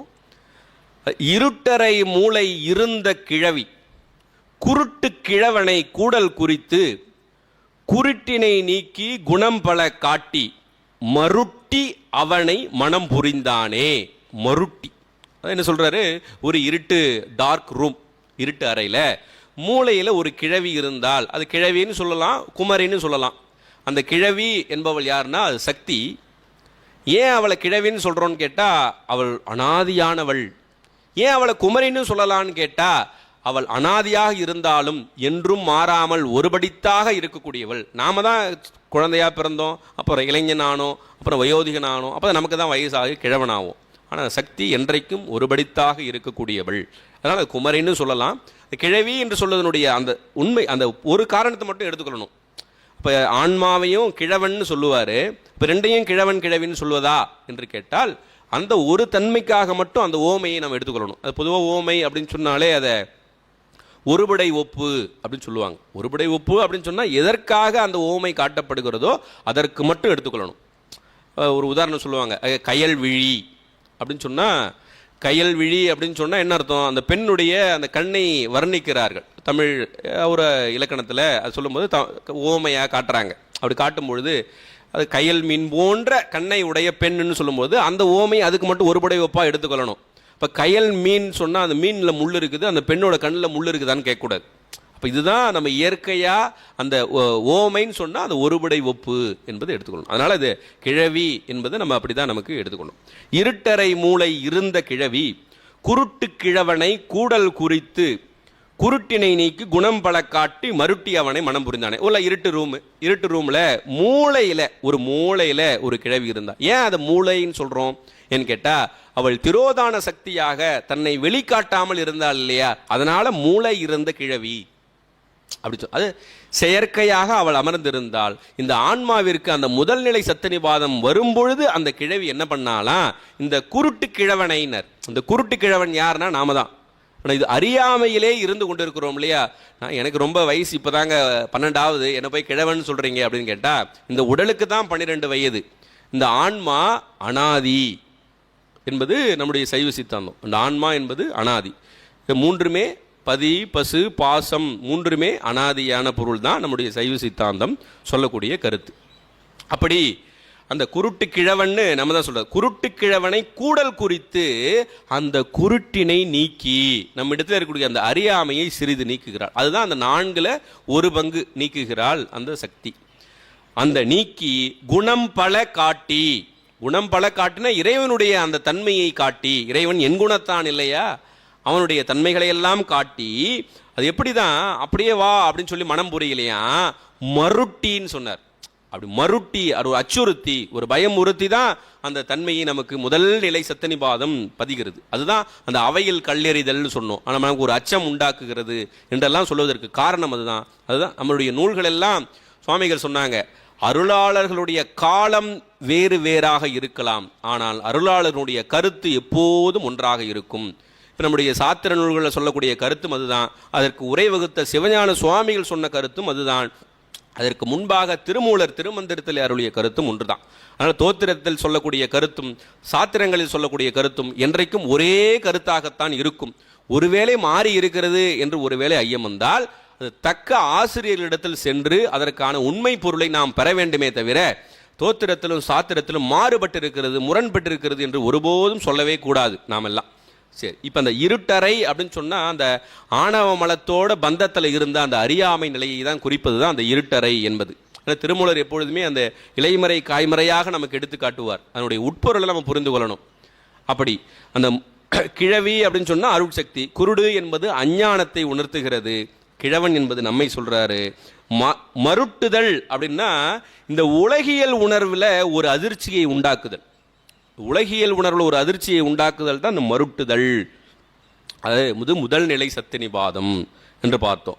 இதுக்கு ஒரு உதாரணம் என்ன சொல்லுவாங்கன்னா, முதல் நிலை சத்தினிபாதத்தில் வாழைத்தண்டு இருக்குது இல்லையா, அதில் நெருப்பு வச்சோன்னா எப்படி எரியுமோ அந்த பக்குவத்தில் இருப்பாங்களாம் அந்த முதல் நிலை சத்தினிபாதத்தில் இருக்கக்கூடிய ஆன்மாக்கள். 2ஆம் நிலை சத்தினிபாதம் என்பது மந்தம் என்று சொன்னோம். இது பச்சை விறகு. இந்த பச்சை விறகுல நெருப்பு வச்சா எப்போ எரியுமோ அந்த நிலையில் இருக்கக்கூடிய பக்குவத்தில் இருப்பார்கள் அந்த ஆன்மாக்கள். இது 2 பங்கு வெண்மையுடையது, பாதி பாதி 50% வந்துடுச்சு, 50%. இதற்கும் ஒரு பாடலை திருமூலர் அருளி செய்கிறார். அந்த ஏற்கனவே மருட்டி மனம் புரிந்தான்னு சொன்னார் இல்லையா சக்தி, அதனுடைய தொடர்ச்சியாக இங்கே 2ஆம் நிலை சத்தினிபாதத்தில் திருமூலர் திருமந்திரத்தில் அழகாக ஒரு பாடலை அருளி செய்கிறார். மருட்டி புணர்ந்து மயக்கமும் நீக்கி வெருட்டி வினை அறுத்து இன்பம் விளைத்து குருட்டினை நீக்கி குணம் பல காட்டி அருள் திகழ் ஞானம் அது புரிந்தாளே. இதெல்லாமே சக்தியை தான் சொல்றார். புரிந்தாளே புரிந்தாளே என்று உமையம்மையை தான் சொல்றாங்க. உமையம்மைன்னு சொன்னா வேற யாரும் இல்லை, இறைவனும் சக்தியும் வேறு வேறு அல்ல. திருவருட்பயனில் அழகா சொல்லுவாரு, தன்னிலைமை மண்ணுயிர்கள் சார தரும் சக்தி பின்னமிலான் எங்கள் விரான். சக்தியும் சிவமும் வேற வேற இல்லை, அபிண்ணமாகத்தான் இருக்கிறார்கள் என்றுதான் நம்முடைய நூல்கள் நமக்கு அருளி செய்கின்றன. இப்போ மருட்டி புணர்ந்தன்னா போன பாடல இருட்டறை மூளைன்னு முதல்நிலை சத்தினிபாதத்தில் அருளி செய்தார் இல்லையா, அதை தொடர்ந்து அந்த மந்திரத்தில் சொன்னவாறு ஆன்மாவை தன் வசமாக்கினால் அந்த சக்தி, ஆனால் சக்தி கொஞ்சம் கொஞ்சமாக பதிகிறது. அப்படி ஆக்கிய சக்தி ஆன்மாவின் மயக்க உணர்வை முற்றிலும் போக்குவாள். அதுதான் மருட்டி புணர்ந்து மயக்கமும் நீக்கி அப்படின்னார். அப்புறம் வெருட்டி வினை அறுத்து அப்படின்னார். அப்ப என்ன, வினைகளை எல்லாம் வெருண்டோட செய்கிறாள்.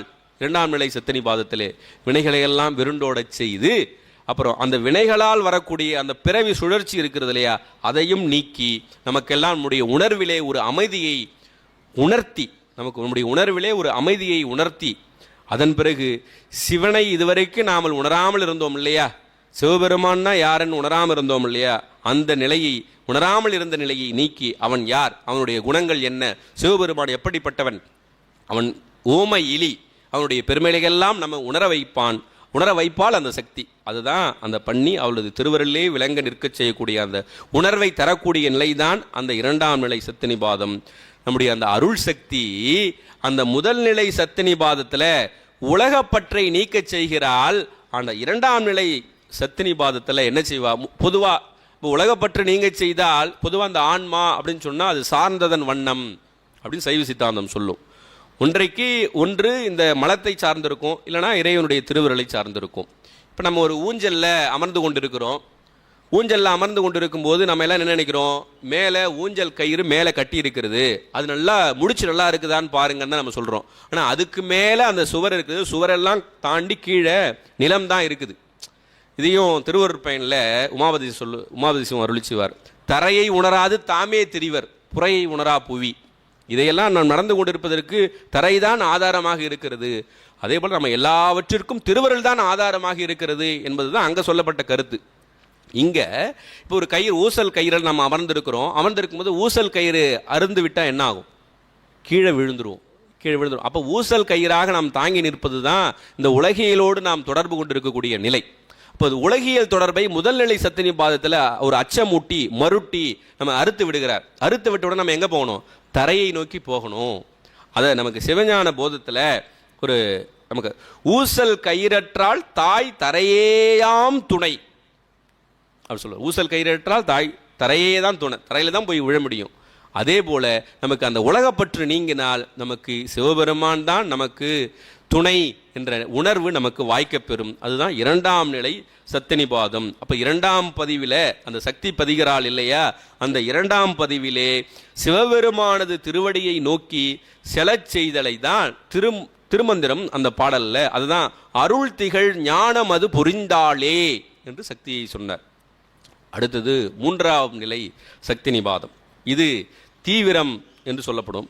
இப்போ நம்ம முதல்ல வாழை மட்டை அப்புறம் சொன்னோம் இல்லையா, இது உலர்ந்த விறகு, பச்சை விறகு ரெண்டாவது சொன்னோம். இது உலர்ந்த விறகுல நெருப்பு வச்சா கொஞ்சம் எளிமையாக பற்றி கொள்ளும். அப்போ எப்படி பக்குவம் கூடிக்கொண்டே வருகிறதுன்னு பார்க்குறோம். இதில் அந்த வட்டத்தில் 3 பங்கு வெள்ளையாகிவிட்டது, 1 பங்கு மட்டும்தான் அந்த கருமை அறியாமை என்பது. இந்த வெள்ளை என்பது அறியாமை நீங்கிய இடம், கருமை என்பது அறியாமை கூடிய இடம். அது நம்ம புரிந்திருப்போம்னு நினைக்கிறேன். அப்போ அந்த மூன்றாம் நிலை சத்தினிபாதத்தில் அந்த உலர்ந்த விறகு தான் ஓமையாக காட்டப்படுகிறது. அதற்கும் ஒரு திருமந்திரத்தில் திருமூலர் ஒரு பாடலை அருளி செய்கிறார். அன்னிக்கும் பெண் பிள்ளை அப்பனார் கொட்டத்தில் எண்ணிக்கும் 7 பிறவி உணர்விக்கும் உன்னிற்பவையெல்லாம் ஒழிய முதல்வனை கண்ணுற்று நின்ற களி எதுவாமே என்று அருளி செய்கிறார். அன்னிக்கும் பெண் பிள்ளைன்னு சொன்னார் இல்லையா? அன்னித்தல்னா இன்பம், இனித்தல்னு பொருள். அப்ப இன்பத்தை தருவாள் பெண் பிள்ளை. யார சொல்றாரு இந்த இடத்துலனா? அதே திருவருள் சக்தியை தான். ஏன்னா ஏற்கனவே துன்பமாய் நின்ற, துன்பமாய்னா திருவருள், அந்த திரோதான சக்தி நமக்கு துன்பத்தை ஊட்டியதா என்று கேட்டால் திருவருள் சக்தி துன்பத்தை ஊட்டவில்லை. நாம் செய்த வினைக்கு ஏற்ப நமக்கு வினை பயனை ஊட்டினால் திரோதான சக்தி. அது நம்ம நல்வினை செய்தோம்னா அது இன்பமாக இருந்திருக்கும், தீவினை செய்தோம்னா அது துன்பமாக இருக்கும். நம்ம இன்பம்னு சொன்னால் அதை ஏற்றுக்கொள்ளும், துன்பம்னு சொன்னால் அதை ஏற்க மறுப்போம். அதுதான் துன்பம்னு சொல்கிறோம். அப்போ நமக்கு ஒரு துன்பத்தை தருகிறாள், திரோதான சக்தியே துன்பத்தை தந்து விடுகிறாள்னு கேட்டால் அவளுக்கு துன்பத்தை தர வேண்டும் என்ற எண்ணம் அல்ல, நாம் செய்த வினைக்கு தக்கவாறு தான் அந்த துன்பத்தை ஊட்டுகிறாள். அதனால தான் மணிவாசகர் என்ன சொல்லுவார்? அறம் பாவம் என்னும் அரும் கயிற்றால் கட்டி. ரெண்டுமே கயிறு தான். நமக்கு நம்ம ஒரு ஜெயிலில் போடுறாங்க, ஜெயிலில் போடும்போது ஒருத்தவங்களை நல்ல துருப்பிடிச்ச ஒரு இரும்பு சங்கிலியால் கட்டி உள்ளே போட்டுடுறாங்க. ஒருத்தவங்களுக்கு ஒரு 24 கேரட் சுத்தமான தங்கத்தாலான சங்கிலியால் கட்டி அவரை சிறையில் அடைக்கிறார்னு சொன்னால் 2 பேரையும் சிறையில் தான் அடைக்கிறாங்க. அது எதுவாக இருந்தால் என்ன இருக்குது? 2 பேருமே அதிலிருந்து விடுதலை பெற வேண்டும். அதனால தான் அறம் பாவம் ரெண்டுமே அற வேண்டும். அதனால தான் நம்ம செய்யும்போது நம்ம ஒரு நல்வினை தீவினை எல்லாம் அது இருவினை ஒப்புன்னு சொல்லி நம்ம செய்ய வேண்டியது சிவபுண்ணியம். நாம் செய்ய வேண்டியது சிவபுண்ணியம் தான் செய்யணும். இப்போ சிவ நல்வினை என்று தான் அது செய்தால்தான் அது நமக்கு சிவபுண்ணியம் கிட்டும். இப்போ அடியார்களுக்கு நாம் செய்யக்கூடிய தொண்டெல்லாம் சிவபுண்ணியம் தான். அது பெரிய புராணமே சிவபுண்ணியம் தான்.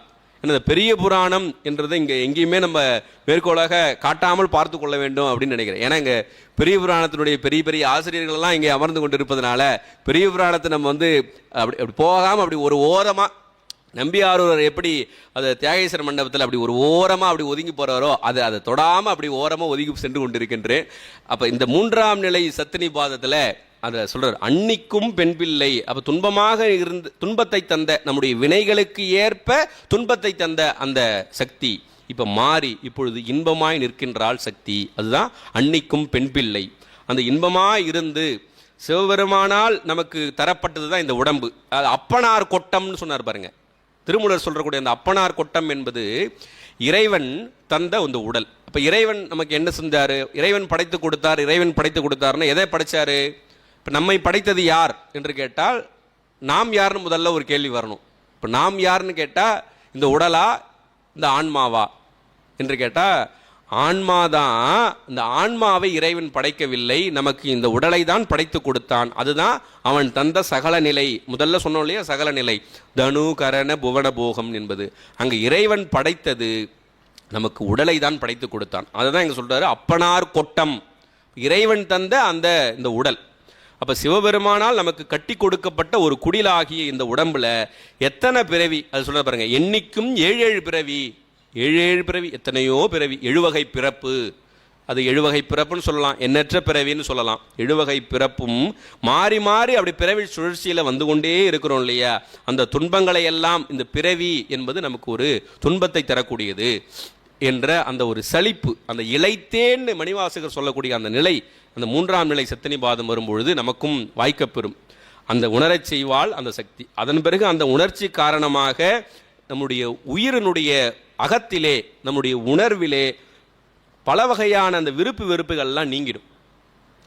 விருப்பு வெறுப்புகள் நீங்கி முதல்வனாகிய சிவபெருமானை கண்டு கழிக்க வேண்டும் என்ற எண்ணத்தை அந்த திருவருள் சக்தி நமக்கு உண்டாக்குவாள். இதுதான் அந்த 3ஆம் நிலை சத்தினிபாதத்திலே நமக்கு அந்த சக்தி பதிதலால் வரக்கூடிய செய்தி. அந்த தீவிர சக்தினிபாதம் என்பது இதுவே என்ன பண்ணுமா, ஞானத்தை தரும். அந்த ஞானம் எந்த ஞானம் என்று கேட்டால் அந்த ஞானம் அது அபரஞானம். இந்த தீவிர சத்தினிபாதமே நமக்கு ஞானத்தை தரும். அந்த ஞானம் அது அபரஞானம். அது என்ன சொல்லுவாங்க, கருவி ஞானம் என்று சொல்லுவார்கள். அபரஞானம்னா இந்த சிவ நூல்களை கற்றல் கேட்டல் முதலியவற்றால் வரக்கூடிய அந்த ஞானம். இது அழகா நமக்கு சாத்திரத்தில் சிவஞான சித்தியாரில் அழகா அருளி செய்வார். ஞான நூல்தனை ஓதல், ஓதுவித்தல், நற்பொருளை கேட்பித்தல், தான் கேட்டல், நன்றா ஈனமிலா பொருள் அதனை சிந்தித்தல், ஐந்தும் இறைவன் அடி அடைவிக்கும் எழில் ஞான பூசை. இந்த அபரஞானத்தை இப்போ நம்மெல்லாம் கேட்டுக்கொண்டிருக்கிறோம் இல்லையா, இதெல்லாம் அபரஞானம் தான். அப்போ பரஞானம் தாங்க எங்களுக்கு வேணும், அபரஞானம் வேணாம் அப்படின்னு சொல்ல முடியாது. ஏன்னா நம்ம ஏறக்கூடிய படிநிலையை அந்த கடந்து தான் செல்லணும். அப்போ அபரஞானம் தான் பரஞானத்திற்கு வாயில். அப்போ அபரஞானமும் வாய்க்கப்பெற வேண்டும் கட்டாயம். அப்போ தோத்திரங்களையும் சாத்திரங்களையும் முறையாக நாம் பயின்றால் நமக்கு அபரஞானம் திருவருளால் வாய்க்கப்பெறும். அப்புறம் கடைசியாக வரக்கூடிய அந்த சத்தினிபாத நிலை தீவிர தரம் அல்லது அதிதீவிரம் என்று சொல்லப்படும். அந்த தீவிரதரம் அல்லது அதிதீவிரம் என்பது இந்த கரி இருக்குது இல்லையா, அது கற்பூரம்னு சொல்லுவாங்க. அது கரியில் நெருப்பு உடனே பற்றிக்கும். அந்த நிலையில் அது சத்தினிபாதம். அதற்கு ஒரு திருமந்திரம் திருமூலர் அருளி செய்கிறார். இருவினை நேரொப்பில் இன்னருள் சக்தி குருவென வந்து குணம் மலம் நீக்கி, மலம் நீக்கி தரும் எனும் ஞானத்தால் தன் செயலற்றால் திரிமலம் தீர்ந்து சிவனவனாமே. அப்பதான் அந்த சிவனோடு ஒன்று கலக்கக்கூடிய அந்த ஞானம் வாய்க்கப்பெறும். இது பரஞானம். அப்ப இந்த இரு வினைகளும் ஒரு தன்மையாக ஒத்து நிற்கும் காலத்தில் அதுக்கு இருவினை ஒப்புக்கு சுவாமி நமக்கு அழகா விளக்கம் தந்தாங்க. அந்த இனிய அருட்சக்தி பதிவு உண்டான பொழுது சிவபெருமானே குருமூர்த்தியாக வந்து உபதேசம் தந்து நமக்கு ஞானத்தை வழங்குவான். அப்போ ஞானத்தை வழங்கும் பொழுது இந்த மும்மலங்களால் வரக்கூடிய பற்று நீங்கும். அந்த மும்மலங்களுடைய ஆற்றல் எல்லாம் வழிகெடும். ஆணவ மலத்தினுடைய ஆற்றல் நம்மிடத்தில் நிற்காமல் வழிகட்டு நிற்கும். அதுதான் நம்முடைய நடராச பெருமான் ஊன்றிய திருவடியில் மிதித்து கொண்டிருக்கிறார் இல்லையா, முயலகன். அதுதான் ஆணவ மலத்தினுடைய ஒரு குறியீடு. அப்போ அந்த சிவனே அந்த ஆன்மாவோடு கலந்து நிற்பான். அப்போ இந்த சக்தி சிவனோடு காட்டுவிப்பாள். இந்த உயிரை யகாரமாகிய இந்த உயிரை சிகாரமாகிய சிவத்தோடு கூட்டுவது வகாரமாகிய திருவருள் சக்தி. அதுதான் இங்கே சொல்ல. அப்போ இருவினைகளும் நேரொத்தல் அப்படின்னு சொன்னால் அந்த அவற்றினுடைய பயன்களால் வரக்கூடிய இந்த உலகியல்ல இன்பம் துன்பம் இரண்டையும் ஒரு பெற்றியத்தாக நாம் உணர்வது. இன்பம் வந்தால் ரொம்ப அப்படி குதிக்கிறது இல்லை, துன்பம் வந்தால் சோர்ந்து விடுவதல்ல. சுவாமிகள் நமக்கு அழகாக விளக்கினார்கள். அந்த நிலை நீங்கி அந்த ஆணவ மலம் பக்குவமானதுக்கான அறிகுறி அதுதான். அப்போ இருவினை ஒப்பு மலபரிபாகம் சத்தினிபாதம் அப்படின்னு உடனே வந்த உடனே அப்பதான் இந்த ஆன்மா பக்குவம் பெறும். இந்த பக்குவம் பெற்றால் சிவபெருமானே குருவாய் வந்து ஞானத்தை உணர்த்துவான். ஞானத்தை உணர்த்தினால் அந்த அருட்கடல் என்பது வாய்க்கப்பெறும். இப்போ நம்ம பார்த்தோம் இல்லையா, இது பற்றி விரிவான செய்திகள்லாம் 8ஆம் நூற்பாவில் வரும் சிவஞான போதத்தில்.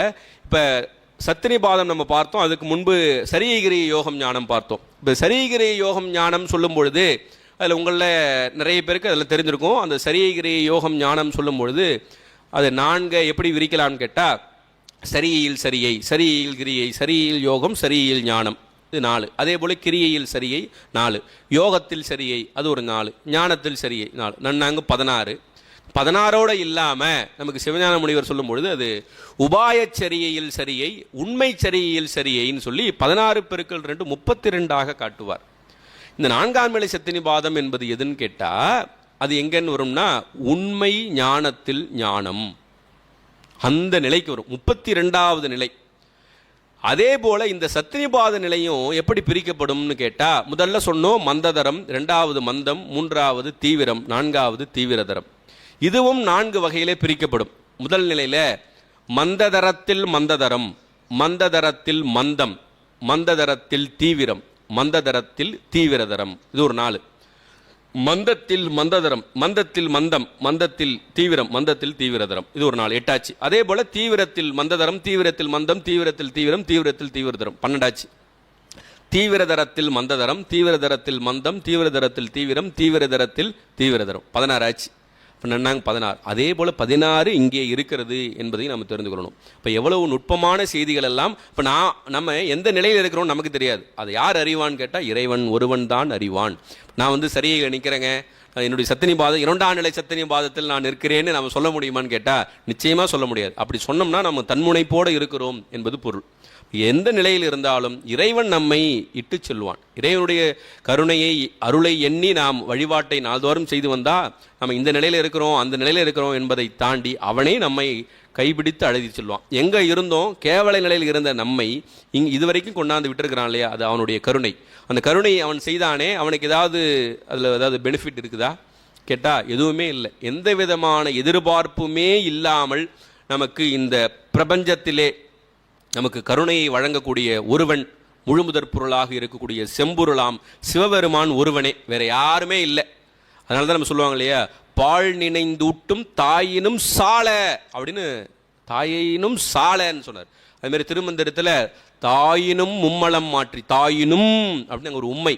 இப்போ இவர்களை விடலாம் சொல்லும் பொழுது அப்போ இவங்களுக்கெல்லாம் ஒரு சிறிய ஒரு எதிர்பார்ப்பு இருக்கத்தான் செய்கிறது இந்த உலகத்தில் மாயையில் இருக்கும்போது. ஆனால் இறைவனுக்கு எந்தவித எதிர்பார்ப்பும் இல்லாமல் நமக்கு கருணையை வாரி வாரி வழங்கி கொண்டே இருக்கிறான். அப்போ நமக்கு மட்டும்தான் வழங்குறான்னு கேட்டால் இந்த உலகத்திலே இந்த பிரபஞ்சத்திலே பிறந்த எல்லா ஆன்மாக்களுக்கும், ஒரு புல் ஓரறிவுடைய புல்லுக்கும் அவன் அருள் வழங்குகிறான், கருணை வழங்குகிறான். தேவர வர்க்கத்தில் இருக்கக்கூடிய திருமாலுக்கும் அவன் கருணை வழங்குகிறான். எல்லாருக்கும் அதனால தான் அவன் கருணை கடவுள். அதனால தான் அருட்கடலே என்று இங்கு மனவாசம் கிடந்தார் விழித்தார். இந்த உண்மை ஞானத்தில் ஞானம்னு சொன்னோம் இல்லையா, இதை தான் என்ன சொல்லுவாங்க, அந்த உண்மை ஞானத்தில் சரியை, உண்மை ஞானத்தில் கிரியை, உண்மை ஞானத்தில் யோகம், உண்மை ஞானத்தில் ஞானம், அது கேட்டல் சிந்தித்தல் தெளிதல் நிட்டை கூடல் அப்படின்னு சொல்லுவாங்க. அந்த நிட்டை கூடல், அந்த நிட்டை கூடல் நிலைக்கு வந்தால்தான் வாழ்ந்தேன் அருட்கடலே என்று சொல்லக்கூடிய நிலைக்கு நாம் வர முடியும். அது வரைக்கும் நம்ம வர முடியாது. அப்படியா, நான் உண்மை ஞானத்தில் யோகம் வரைக்கும் வந்துட்டேங்க, நான் வாழ்ந்தேன் அருட்கடலே சொல்ல முடியுமான்னு கேட்டால் சொல்ல முடியாது. நல்லா கவனிக்கணும். உண்மை ஞானத்தில் யோகம் என்ற நிலைக்கு வந்துட்டேன், நான் அடுத்தது உடனே எளிமையாக வந்துடுவேன் அப்படின்னு சொல்ல முடியுமான்னு கேட்டால் சொல்ல முடியாது. இது யார் சொல்கிறான்னு கேட்டால், இதுக்கு என்னங்க ஆதாரம்னு கேட்டால், தாயுமானவர் அழகாக ஒரு பாடலில் அருளி செய்கிறார். கேட்டலுடன் சிந்தித்தல் கேடிலா மெய்த்தெளிவாள், வாட்டமரா உற்பவ நோய் மாறுமோ. ஒரு கேள்வி கேட்கிறார். நாட்டம் முற்று மெய்யான நிட்டையினை மேவினர்கட்கு அன்றோதான் பொய்யாம் பிறப்பு இறப்பு போம். இப்போ யாருக்கு அந்த பொய்யாக இருக்கக்கூடிய பிறப்பு இறப்பு போவும்? அந்த பிறவி சுழல்ல பவக்கடல்ல இருக்கக்கூடியவர்கள் நீங்கி அருட்கடலே என்று சொல்ல முடியும்னு கேட்டா, கேட்டலுடன் சிந்தித்தல் கேடிலா மெய்த்தெளிவு. அது நல்லா அடைமொழி தராரு பாருங்க. கேட்டல், சிந்தித்தல், இதெல்லாம் உண்மை ஞானத்தில் சரி, உண்மை ஞானத்தில் கிரியை, உண்மை ஞானத்தில் யோகம் அப்படின்னு சொல்லும்போது அதற்கு மட்டும் ஒரு அடைமொழி தரார் தாயுமானவர். கேடிலா மெய்த்தெளிவு. தெளிவு இல்லை, மெய்த்தெளிவு. அந்த மெய்த்தெளிவுக்கு ஒரு அடைமொழி கேடு இல்லா மெய்த்தெளிவு. அது கேடில்லாத மெய் தெளிவாக இருந்தாலும் சரி, இந்த மூன்றாலுமே வாட்டம் உரா உற்பவ நோய் மாறுமோ? உற்பவ நோய்னா இந்த பிறவி பிணி. இந்த பிறவி பிணி மாறுமான்னு கேட்டால் மாறாது. அப்போ எப்போ மாறும்னு கேட்டால், இந்த நிட்டை கூடல் நிலைக்கு எந்த ஆன்மா வருகிறதோ அப்பொழுதுதான் அந்த பிறப்பு இறப்பு போகும் என்று நமக்கு தாயுமானவர் அருளி செய்கிறார். அதான் கேட்டலுடன் சிந்தித்தல் கேடிலா மெய்த்தெளிவால் வாட்டமரா உற்பவ நோய் மாறுமோ நாட்டம் முற்று. இது எல்லாரும் சொல்லிட்டாங்க அப்படின்னு சொல்லி போக முடியுமான்னு கேட்டால் போக முடியாது. அதில் நமக்கு ஒரு மிகுந்த ஈடுபாடு இருக்க வேண்டும். அந்த நாட்டம் முற்று மெய்யான நிட்டையினை. அது என்ன மெய்யான நிட்டை? அப்போ பொய்யான நிட்டை என்று இருக்கிறதான்னு கேட்டால், அது நிட்டை அப்படின்னு சொன்னால் நம்ம எல்லாம் அந்த மௌன நிலையில் இருப்பது என்று நாம் நினைத்து கொண்டிருப்போம். இருக்கும் பொழுது அந்த மோனம் என்பதே 4 வகையிலே சொல்லப்படுகிறது. மோனம் அப்படின்னு சொன்னாலே 4 வகை. அந்த 4 வகை என்னென்னு நம்ம பார்ப்போம். முதல்ல வாக்கு மோனம், 2வது கரண மோனம், 3வது காட்ட மோனம், 4வது சுழுத்தி மோனம். முதல்ல வாக்கு மோனம் அப்படின்னு சொன்னால் வாய் பேசாமல் இருத்தல். இப்போ நம்மளாம் இன்றைக்கெல்லாம் மௌன விரதம் சொல்லி கொண்டிருக்கிறோம் இல்லையா? இந்த மௌன விரதம் என்பது தான் நம்ம வாக்கு மோனம் என்பது. அந்த நேரத்தில் சொல்லும்பொழுது தான் நம்ம வீட்டில் காலையிலேருந்து இன்றைக்கு காலை 6 மணியிலிருந்து மாலை 6 மணி வரை நான் மௌன விரதம். அடுவில் வீட்டில் ஏதாவது வீட்டம்மா ஏதாவது கேட்பாங்க, அப்போ நம்ம ஏதாவது சொல்லுவோம். அப்போ சொல்லும்போது அவங்க புரிஞ்சிக்க மாட்டாங்க, ஏன்னா நான் மௌன விரதம். அப்போ என்ன நமக்கு வரும்னா கோபம் அதிகமாகிடும். நாள்தோறும் இருக்கக்கூடிய எப்பயும் வரக்கூடிய கோபத்தை விட அன்றைக்கி கோபம் அதிகம். சொல்கிறதே புரிஞ்சிக்க மாட்டேன்ற அப்படின்னு சாயந்தரம் 6 மணிக்கு மேலே சண்டை போடுவோம். அப்படி ஒரு நிலை வாக்கு மோனம் என்று சொல்லக்கூடிய நிலைக்கு வரும். அது அல்ல இங்கே சொல்லக்கூடிய மெய்யான நிட்டை என்பது. அப்போ 2வது சொன்னோம் கரண மோனமான்னு கேட்டால், அந்த கரண மோனம் என்பது நமக்கு இப்போ நம்ம இன்னைக்கு கண்களால் எதையும் நாம் பார்க்காமல் இருப்பேன், காதினால் எதையும் கேட்காமல் இருப்பேன், மூக்கினால் எதையும் நுகராமல் இருப்பேன். அப்போ நம்ம சொல்லுவோம் இல்லையா, நம்ம நாள்தோறும் பூசை செய்து கொண்டு இருக்கிறோம். பூசை செய்யும் பொழுது வீட்டில் காலையில் நல்லா சமைக்கிறாங்க, சமைக்கும் பொழுது வீட்டில் நல்ல ஒரு வாசனை வருகிறது. நம்ம பூசை செய்யும் போது அந்த வாசனை நாம் நுகர்கிறோம். இதெல்லாம் நம்ம பார்க்கிறோம் இல்லையா? அப்படியெல்லாம் இல்லாமல் அந்த வாக்கு மோனத்தை விட ஒருபடி மேலானது இந்த கரண மோனம் என்பது. இந்த 5 பொறிகளும் எதையும் சிந்திக்காமல் அந்த திருவருளை நினைக்க வேண்டும் என்று எண்ணுவது. ஆனால் அப்பொழுதும் மனம் சஞ்சலித்து கொண்டே இருக்கும். வாக்கு மோனத்தில் மனம் சஞ்சலித்து கொண்டு இருக்கும் என்பது சொல்லாமலே தரப்படும். ஏன்னா நம்ம கையாலெல்லாம் எழுதிலாம் காட்டுவோம். அப்போ மனம் செயல்படாமல் எழுதி காட்ட முடியாது. கரண மோனத்திலும் நம்ம அந்த மனம் என்பது செயல்படும். 3வது காட்ட மோனம். காட்டம்னா விறகு, அதை உடம்பை தான் விறகுன்னு சொல்கிறாங்க. இந்த உடல் அசையாது இருத்தல். அப்போ வாய் பேச மாட்டோம், இந்த கருவிகரணங்கள் அசையாது, உடலும் அசையாது. அப்போவும் மனம் உள்ளே சஞ்சலித்து கொண்டே இருக்கும். அந்த மனதை அடக்குதல் என்பது அரிதுன்னு தாயுமானவர் ஒரு பெரிய பட்டியலே நமக்கு போட்டு காட்டுவார். 4வதாக இப்போ ஒன்று சொன்னோம் இல்லையா, சுழுத்தி மோனம். இந்த சுழுத்தி மோனம் என்பது தான் ஔவையார் சொல்லுவாங்கல்ல, மோனம் என்பது ஞான வரம்பு. அந்த நிலை இதுதான். அந்த சுழுத்தி மோனம் என்பது இந்த உலகத்தில் உள்ள சித்து பொருள்களையும் சடப்பொருள்களையும், அதாவது அறிவுடைய பொருள்களையும் அறிவற்ற பொருள்களையும் இயக்குவது சிவபெருமானே என்று நினைந்து அவனை அறிந்து அந்த சிவத்திலே அழுந்துதல். அந்த சிவத்திலே அழுந்துதல் தான் சுழுத்தி மோனம். இந்த சுழுத்தி மோனமே அந்த மெய்யான நிட்டை என்று இங்கே நமக்கு தாயுமானவர் சொன்ன அந்த மெய்யான நிட்டை என்பது சுழுத்தி மோனம் என்பதை நம்ம புரியும். அதனால தான் தாயுமானவர் மேலும் ஒரு பாடலில் அருளி செய்தார். நம்ம எப்பயும் எதையும் எல்லாவற்றையும் எப்படி பார்க்கணும்? நம்ம இன்றைக்கு ஒரு செயல் நடந்து விட்டால் என்ன சொல்கிறோம்? இது திருவருள், திருவருள் சொல்கிறோம் இல்லையா? அந்த திருவருள் என்பதற்கு தாயுமானவர் ஒரு பாடல்.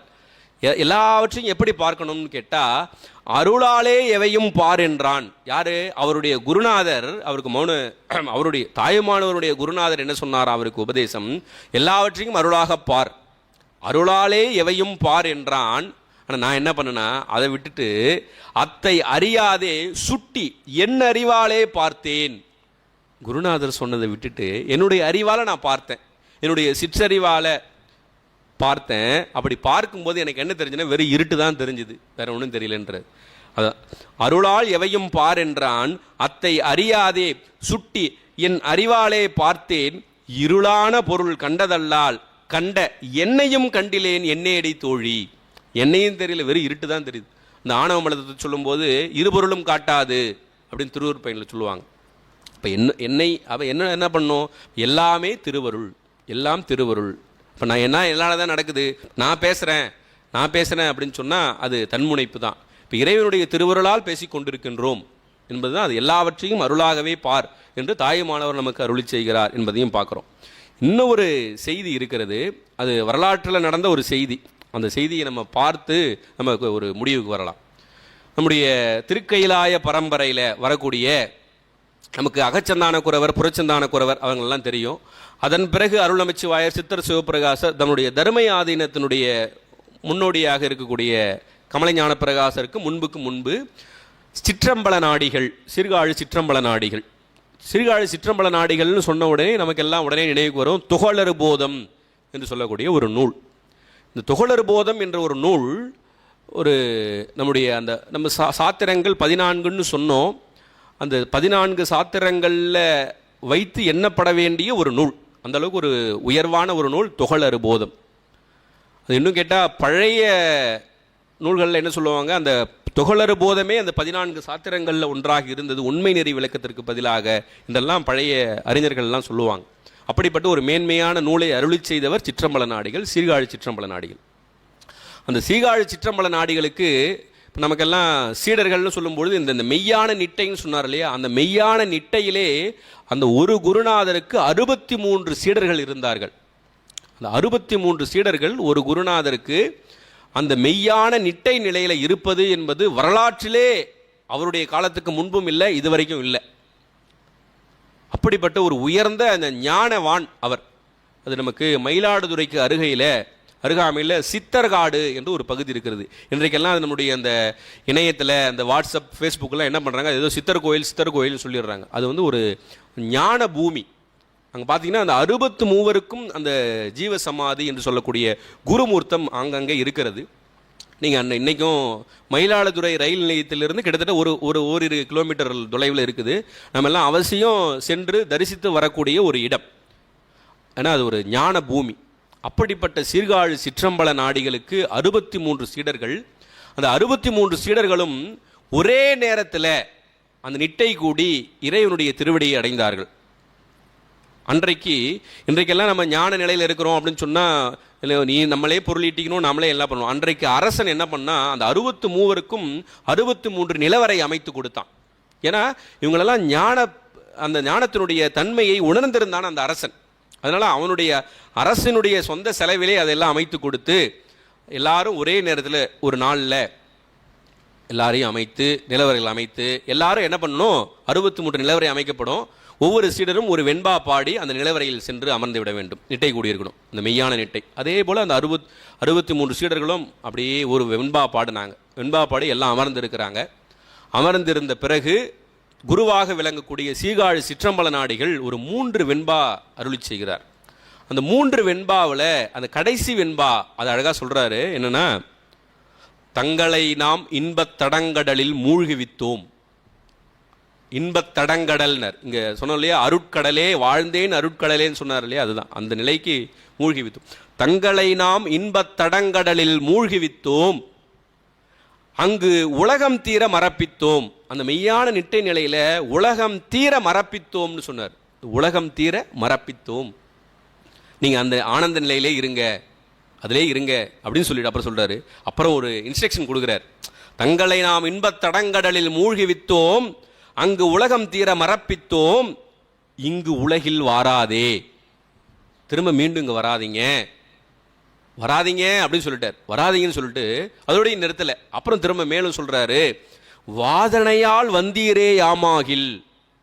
வாதனை அப்படின்னு சொன்னா நம்ம சைவ சித்தாந்தத்தில் வாசனாமலம் அப்படின்னு ஒன்று சொல்லுவாங்க. அது பெருங்காய டப்பா அப்படின்னு அதுக்கு ஒரு உதாரணம் காட்டுவாங்க. வாதனையால் வந்தீரே யாமாகில், திரும்ப வாதனையால் வந்துட்டீங்கன்னா இருக்காதீங்க. பாராதே, இந்த உலகத்தில் பார்க்காதீங்க. பாரீர் பரம். ஏன்னா திரும்ப ஏன்னா அதன் பிறகு குருநாதர் நிட்டைக்கு போயிடுவார். அதனால எல்லாருக்கும் ஒரு அறிவுரையாக அட்வைஸ் பண்ணிட்டு போறார், இன்ஸ்ட்ரக்ஷன். ரொம்ப ஒரு அற்புதமான ஒரு வெண்பா. இந்த வெண்பாலாம் நம்ம அது ரொம்ப நம்மெல்லாம் அந்த இடத்துக்கு போய் சென்று இந்த இடத்தெல்லாம் கட்டாயம் தரிசிக்கணும். தங்களையாம் இன்பத்தரங்கடலில் மூழ்கி வித்தோம், அங்கு உலகம் தீர மரப்பித்தோம், இங்குலகில் வாராதே வாதனையால் வந்தீரே யாமாகில் பாராதே பாரீர் பரம். எவ்வளோ இன்ஸ்ட்ரக்ஷன் கொடுக்காரு பாருங்க. உலகம் தீர மரப்பித்தோம், இங்கு உலகில் வாராதே 2, வாதனையால் வந்தீங்கன்னா பாராதீங்க, உலகத்தை பார்க்காதீங்க 4, பாரீர் பரம் 5 இன்ஸ்ட்ரக்ஷன் கொடுக்குறார். இப்போ குருநாதனுடைய பெரும் கருணையை நம்ம எண்ணி பார்க்கணும். அப்போ எண்ணி பார்த்து அப்படி அந்த நிலையில் வரும்பொழுது தான் நம்ம அந்த வாழ்ந்தேன் அருட்கடலே அப்படின்னு சொல்லி நமக்கு மனவாசகம் கடந்தார் நமக்கு அருளி செய்கிறார் இல்லையா. மனவாசகம் கடந்தார் அருளி செய்யக்கூடிய அந்த வாழ்ந்தேன் அருட்கடலே என்பது அந்த இந்த சிறுகாழி சிற்றம்பல நாடிகள் தன்னுடைய சீடரிடத்திலே அருளி செய்யக்கூடிய அந்த தன்மையின் பொழுதுதான் நமக்கு வாழ்ந்தேன் அருட்கடலே. அப்போ கருணை கடலாக உள்ள என்னுடைய குருநாதரே மெய்கண்ட தேவரே அப்படின்னு சொல்லி அப்போ அந்த நிலையில் அவர் வாழ்ந்தேன் அருட்கடலேன்னு சொல்லலாம். அப்போ நாமும் அந்த அருட்கடலை வாழ வேண்டும் என்று சொன்னால் நாம் அடைய வேண்டிய நிலை எது என்று நமக்கு நூல்கள் எல்லாம் காட்டுகின்றன அப்படின்னு கேட்டால் அந்த நமக்கும் அந்த ஞான நிலையை நாம் பெற வேண்டும். அந்த ஞான நிலை பெறுவதற்கு அந்த நூல்களையெல்லாம் நாம் சிந்திக்க வேண்டும். நூல்கள்னா நமக்கு 12 திருமுறைகளையும் 14 சாத்திரங்களையும் முறையாக நாம் கற்றால் நமக்கு அபரஞானம் வாய்க்கப்பெறும். அபரஞானம் வாய்க்கப்பெற்றால் தக்க குருநாதர் நமக்கு அந்த பரஞானத்தை உணர்த்துவார். அந்த உணர்த்தக்கூடிய நிலை எங்கே வரும்னு கேட்டால் அது நிட்டை கூடல் மூலமாக தான் வரும். அது அப்பர் பெருமானும் நமக்கு அழகாக அருளி செய்வார். தேடி கண்டுகொண்டேன் சாமி சொன்னாங்க அபரஞானம் சொல்லிட்டு, தேடி கண்டுகொண்டேன் திருமாலோடு நான்முகனும் காணா தேவனை எங்கே கண்டுகொண்டான்னு சொல்றாரு, எண்ணுள்ளே. அப்போ அந்த நிட்டை கூடல் மூலமாகத்தான் நமக்கு உள்ளேதான் அந்த ஆனந்தம் இருக்கிறது. அது முகத்தில் கண்கொண்டு காணும் மூணர்கள் அகத்தில் காண்பதே ஆனந்தம். திருமூலர் அகத்தில் காண்பதே ஆனந்தம். எல்லா அருளாளர்களும் ஒரே கருத்தை தான் நமக்கு பறைசாற்றுகின்றார்கள், எடுத்து அருளுகின்றார்கள் என்று சொல்லி இப்போ இந்த வாழ்ந்தேன் அருட்கடலே என்ற தலைப்பின் வாயிலாக நாமும் அந்த சொல்லை அந்த சொற்றொடரை நாமும் சொல்லலாம். எப்பொழுது இறைவனுடைய திருவருளும் குருவருளும் கூட முன்னிற்க நாமும் அந்த ஞான நிலையை எய்தும் போது வாழ்ந்தேன் அருட்கடலே என்று சொல்லலாம் என்று சொல்லி இந்த அளவில் நம்முடைய தலைப்பை நாம் நிறைவுக்கு கொண்டு வந்து உங்களுக்கு இறுதியாக ஒரே ஒரு அறிவிப்பு மட்டும் உங்களுக்கு சொல்லி என்னுடைய உரையை நிறைவு செய்கின்றேன். அடியேன் ஒளி என்ற மாத இதழனுடைய ஆசிரியராக இறைவனுடைய திருவருளாலும் குருவருளாலும் அந்த ஒளி இதழ் மாதந்தோறும் வெளிவந்து கொண்டிருக்கின்றது. உங்களில் பலருக்கு தெரிந்திருக்கக்கூடும், அது சிலர் இதற்கு உறுப்பினராக கூட இருப்பீர்கள். அந்த உறுப்பினர் ஆகாத அன்பர்கள் நம்முடைய அருட்குருநாதனுடைய அவருடைய ஏன்னா இந்த ஒளி என்ற இதழ் நம்முடைய அருட்குருநாதர் ஆடலரசு ஐயா அது கிட்டத்தட்ட 1949 என்று என்னுடைய நினைவு சரியாக இருந்தால் அந்த காலத்திலே ஒளி என்ற ஒரு இதழை வெளியிட்டு அதன் பிறகு சூழல் காரணமாக அது நிறுத்தி வைக்கப்பட்டது. அதன் பிறகு மீண்டும் இறைவனுடைய கருணையாலும் குருவர்களாலும் அந்த இதழ் கடந்த ஒரு 1.5 ஆண்டுகளாக அது வெளிவந்து கொண்டிருக்கிறது. அதனுடைய அதை பற்றி விவரம் வேண்டும் என்று சொன்னால் நீங்கள் தொடர்பு கொள்ளலாம். அதனுடைய ஆண்டு கட்டணம் 200 ரூபாய். 200 ரூபாய் தான். 200 ரூபாய் ஆண்டு கட்டணத்தில் உங்களுக்கு ஒரு வருடத்திற்கான 12 இதழ்கள் உங்களை தேடி வரும் என்று சொல்லி இந்த ஒளி இதழிற்கு இங்கே பவானி சிவனடியார் திருக்கூட்டத்தினர் அனைவரும் நல்ல ஆதரவு தருமாறு உங்களை வேண்டி பணிவோடு கேட்டுக்கொண்டு இந்த எளியனுடைய இந்த சிற்றுரையை இந்த அளவிலே நிறைவு செய்கின்றேன். திருச்சிற்றம்பலம். காவாய் கனகத்திரளே போற்றி, கைலை மலையானே போற்றி போற்றி. திருச்சிற்றம்பலம்.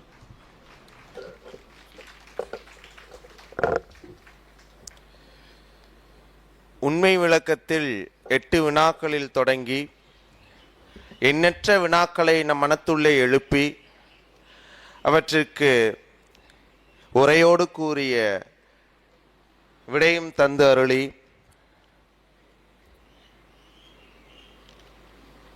பல்வேறு விதமான கருத்துக்களை பதிவு செய்தார்.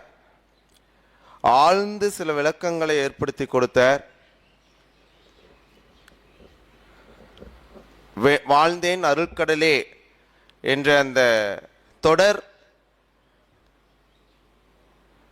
அந்த வெண்பா மனவாசகம் கடந்தார் அருளியது என்று தொடங்கி அப்பர் சுவாமிகள் ஐந்தெழுத்து இல்லை திருநீர் இல்லை என்றால் பிறவிக்கடலை நீந்த முடியாது, கடக்க இயலாது என்று ஆணித்தரமாக விடத்திலே குறிப்பிட்டு காட்டி கேவல சகல சுத்த நிலைகளின் தன்மையை கூறி திருவெம்பாவை பலமுறை படித்திருந்தாலும் ஒரு முறை திரும்பி உற்று நோக்கும்படியாக தான் என்ற அந்த அசைச்சொல்லை குறிப்பிட்டு ஒரு விளக்கம் கொடுத்தது அருமையாக அமைய பெற்றிருந்தது ஐயாவின் உரையில். பெறுதற்கரிய பிறவியை பெற்றும் பெறுதற்கரிய பிரானடி சேரார் என்ற அந்த திருமுறை வார்த்தைகள் உள்ளத்தை உருக்கும்படியாக இவ்விடத்தில் முன்வைக்கப்பட்டது ஐயா அவர்களின் திருவாயிலாக.